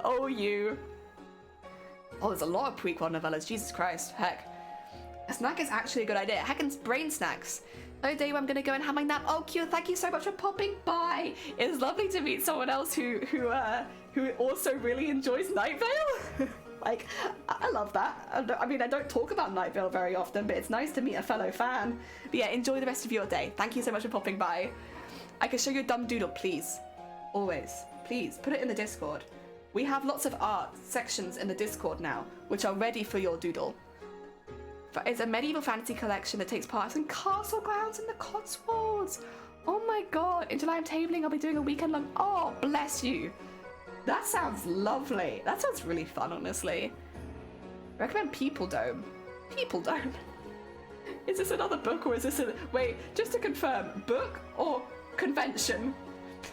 I'm assuming book, because convention called People Dome sounds quite aggressive. Oh dear. Or can it be World Champion wasn't an American-only event? Oh dear. As an American, even if I'm not a very obvious American, as an American I agree. That in fact it can only be a world championship if only America takes part. That's how it goes. Have you not seen our world championships? Ah, dear. Okay, I did clean that up. I guess doodle isn't correct anymore. Oh, you put it on art. Okay, 2 seconds. I must look at this art. Let me put the needle in. You know, an American has been booted. True. I stayed. Oh, is that wrong? I've been reading them for over 10 years. Hell yeah. Oh, that's Night Vale. That's not what I wanted. There we go. Art. Let's have a look. See. Wait, that's so cute, Ada Shadowroll. Oh. Crave violet sometimes. Whack. Oh, I love the armor detail, considering that it's just a doodle as well. Like, that's really cool. Hell yeah. Sick. Yeah, we're all world champions. Who did you beat? All the other American teams. I'm sorry if there's any Americans in chat. We mean this all in good fun, of course. Oh dear. Yeah, I really do hope that you get invited to judge, because it would seem really silly to not at least invite the previous champion, because if anyone knows their stuff, it's someone who's literally won that competition, especially recently. So I really hope they do bring you over and like at least offer you the judging position. Like, obviously you don't have to take it, but like I do feel like it should be offered to you. Ah, dear. I've dropped in the middle, but you world champion. Oh, so Amazonia is currently crown champion of cosplaying. They are they're quite literally the world champion of cosplay, or at least one of them. I don't know how many other world championships there are, but they are a world champion of cosplay. They won last year in October, so they are one of the most recent world champions of cosplay. Yes. Oh, you're that Amazonia. Yeah, they are. Oh wait, I haven't used any of these beads. Oops. Probably should.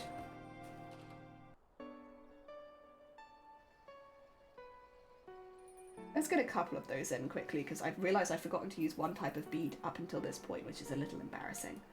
Oops.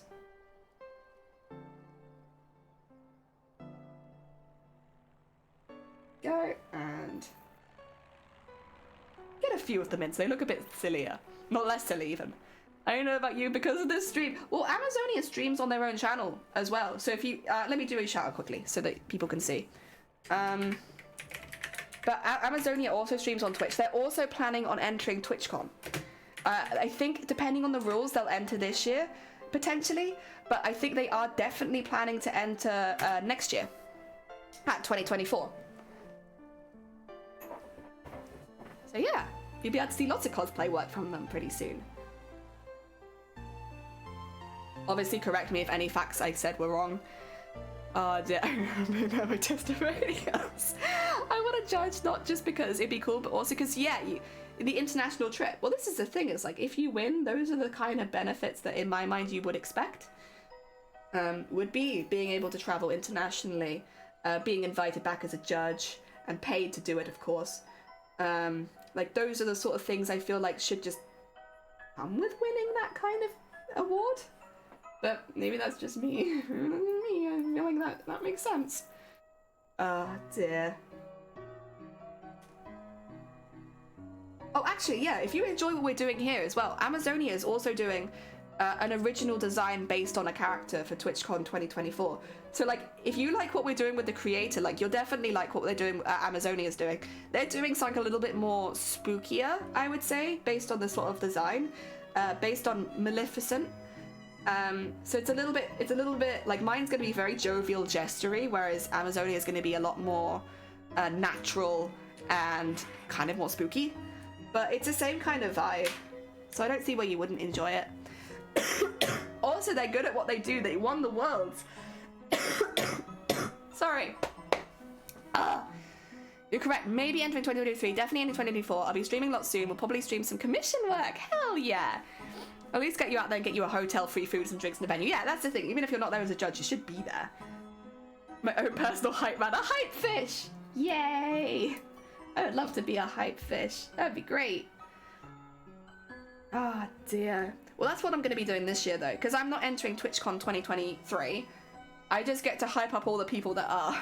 And then we could do like a watch along on the Discord, so that we can, anyone who's not at TwitchCon can watch the cosplay competition along with us, and then we can cheer everyone on in their Twitch chat, and I'll send them lots of love. And yeah, it's gonna be really exciting. I'm really excited to do it. I think it's gonna be really fun. Like, I look forward to being on the other end and cheering everyone on. Ah, dear. Yeah, but they didn't ask, or at least be there is what I mean. Yeah.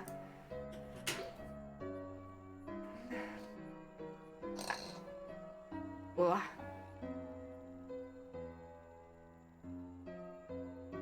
Oh. Oh. Abby be like, yeah, well, yeah, there should just be an invite. I'm genuinely surprised they haven't at this point, because, like, it's a good thing for everyone. They get the previous world champion to be able to speak about, like, their experiences and what they're expecting to see. And you get to go experience the convention in a different place, not in London. It's win, win, win, win, win. But they have to actually pay it. I'm holding my tongue right now. Do I? On what? Oh, on the convention. That's fair. That's fair. That's fair. Oh dear. Yeah. What? It just doesn't really make a lot of sense to me. And also, like, this isn't against the judges at all for, like, crowns. But, like, weren't they all international? Like, for the London one. Because you had Samir from India, Who else did you have? I thought they were American judges. I could be wrong. I could be wrong. But I'm pretty sure they were like all international. Anyway. Oh, sorry, I need to sit like a gremlin for a bit.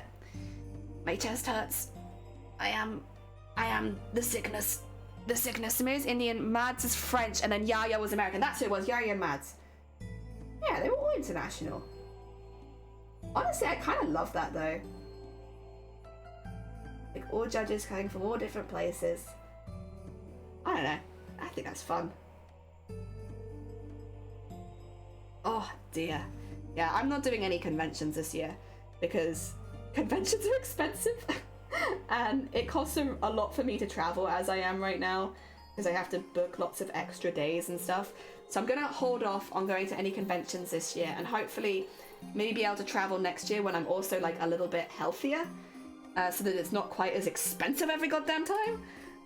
But I would love to do MCM again because I didn't really get to experience it last year because obviously I was in A&E the whole time. So I would like to do that maybe in 2024. Maybe 2024 I'll try and do a few more conventions. I really want to do Cos Expo at some point because everyone's spoken so highly of it and it sounds really, really fun and it's not in London and that's a big benefit, honestly. So it'll be a little bit cheaper. So maybe I could do that in 2024 as well. Or 2025. 1 year. They know I'm not Americans in their own event. If I do TwitchCon this year, Mads is gonna come and come with me as like +1. Aww, hell yeah. You'll do sewing this year, right? Not Larger Than Life, only because Larger Than Life got 2 +1s. Just saying. But like, I think the cosplay is like very much like a dress, isn't it? So I guess unless it was very big, it'd probably be difficult to pretend that that's a Larger Than Life. There's a lot of benefits to doing Larger Than Life. Did 2 +1s? Yeah, so originally it was only 1 +1 and it will say that on the rules, but I think it was Velena's team was like, hey, get that you say we can only have 1 +1. However, to get Velena in this cosplay, we need 2 helpers, and I wouldn't be surprised if the other teams needed the same sort of thing, so could they have 2? And TwitchCon was like, yeah, we'll give all of the Larger Than Life 2 +1s. I hope they continue that this year, but like Velena just asked, they were like, I need more than 1 person, can I have more than 1 person? And TwitchCon was like, yes, okay. So, yeah. Hopefully they just keep it, since obviously we had to ask for it last time, but it would make sense just to keep that as a rule. But we'll see. We'll see what Twitch decides to do.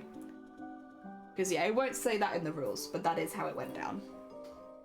So I had Shiny as my +1, but then I also invited along Shifty. So I had 2, which was nice. I mean, I'll be honest, I don't need 2 people to help me get in and out of Mateus. Although actually I ended up because I ended up having to ask Zeta for help as well.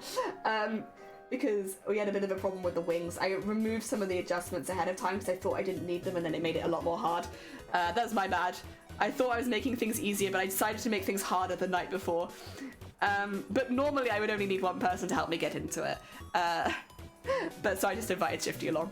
Yeah, you'd be needlework. That's kind of what I thought. Oh, but true, actually, yeah, if you're entering Larger Than Life the next year, that would be something to keep in mind. The only thing is you might have to ask for it. But again, Velena asked once, and we all got it. And I'll be honest, I think it was really useful for Jumika as well, who was the League of Legends cosplayer in the Larger Than Life. Because, yeah, I know that she needed a bit more help as well. I mean, it's Larger Than Life. It makes sense that people need a little bit more help to get in and out of their costumes. Especially to do it safely without damaging them. Like, yeah, fair enough.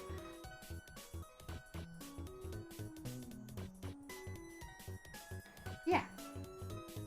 Honestly, TwitchCon was so much fun. I'm really looking forward to hopefully going again next year.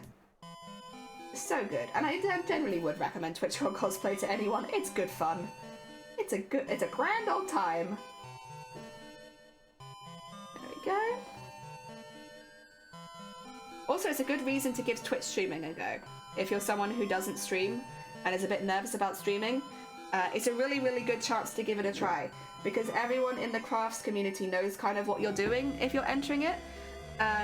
So it's like everyone kind of rallies around you and you get lots of support and lots of help and like immediately a community of people that are interested in what you're doing. So like if you are a crafter, it's a really good time to try it. It's why I'm glad they do a bigger stip end for the category, yeah. They do, and it's good. It's good that they do. Next year, so 2024 is when I'll be entering next. I'm not doing this year just because, honestly, my budget doesn't really allow for any conventions this year. We're renovating our house. So any extra money, rather than going to conventions, will probably go on renovating the house. So yeah, it's not, not this year, but not in a bad way. Like, we're doing other things that also we're happy about. Like, I'm happy we can sort this goddamn house out. Oh my god, look at that. Look at all that. Shiny. Gotcha. I'm not going to do this year either, I think. I don't really like Paris. I'd rather go back to Amsterdam. That's very fair. I would love to go to Paris one day, but I'll go outside of TwitchCon, just for fun. It's not so far away that I can't imagine doing that. And again, I think I'd like to go when I feel a little bit better as well. I got quite lucky with TwitchCon last year where I wasn't really significantly ill the majority of the time I'm there, but it still took time out of our holiday where I had to, you know, be in bed for days. And it would be really nice to go on a holiday where I could enjoy every day. Not that I didn't enjoy Amsterdam. I don't want to sound like I didn't enjoy it. I had a really, really good time. But it would be nice to have every single day be a day that I can enjoy, rather than like half of them. Oh dear. Very fair too. Hope to get soon. Yeah, maybe we'll see each other in 2024. That'd be very hype. Messenger was one of the people that I got to meet, and it was lovely. They're such a sweet bean.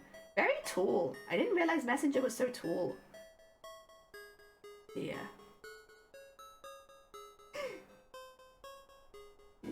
Oh dear. Leipzig.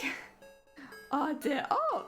And me and my friends went to DreamHack Leipzig. We always checked out the costume contest. Hell yeah. I love watching costume contests. I'm so glad so many more of them these days are live streamed and filmed and you can go back and watch them afterwards. It's like if you expect people to bring these massive costumes and props to your show, yeah, at least pay for it, yeah. I would say we got paid plenty to get to Amsterdam. I think Paris as well is even closer, so yeah. I wonder what it'll be the year after though. Maybe Italy? That'd be cool. I've always wanted to go to Italy. I wonder where they'll do it. Maybe Germany? I've been through Germany, but I've never been to Germany. Oh dear. So I watched Content for Concert this year, and there's 2 international qualifiers! Yes!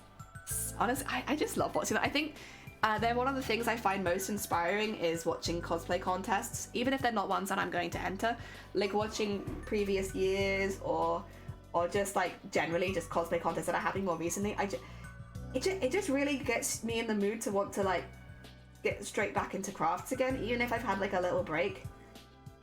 Also cosplay music videos. Cosplay music videos will always do that for me. Yeah, are you from Jersey? Oh! Hello, neighbour. When I put it in 2024, it could be somewhere I could drive to, thanks. Oh. Yeah, that'd be kind of cool, actually. Yeah, that would make transporting it a lot easier, actually, thinking about it. Oh, dear. Renberg, I highly recommend visiting Leipzig one day. I'm sure you'd like it. I'm sure I would. Hell yeah. I've never visited a place that I haven't enjoyed, so I'm very easy. I like everywhere. Oh, dear. There we go. Slowly but surely filling all of this space in. I would like a slightly bigger one here.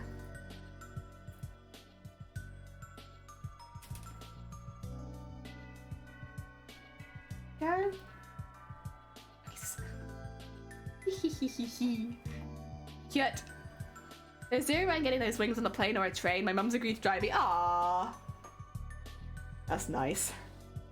Yeah, I don't know what we're gonna do. I won't be doing a larger than life costume though, I suppose, so it'll be a bit easier. I can fold my stuff up.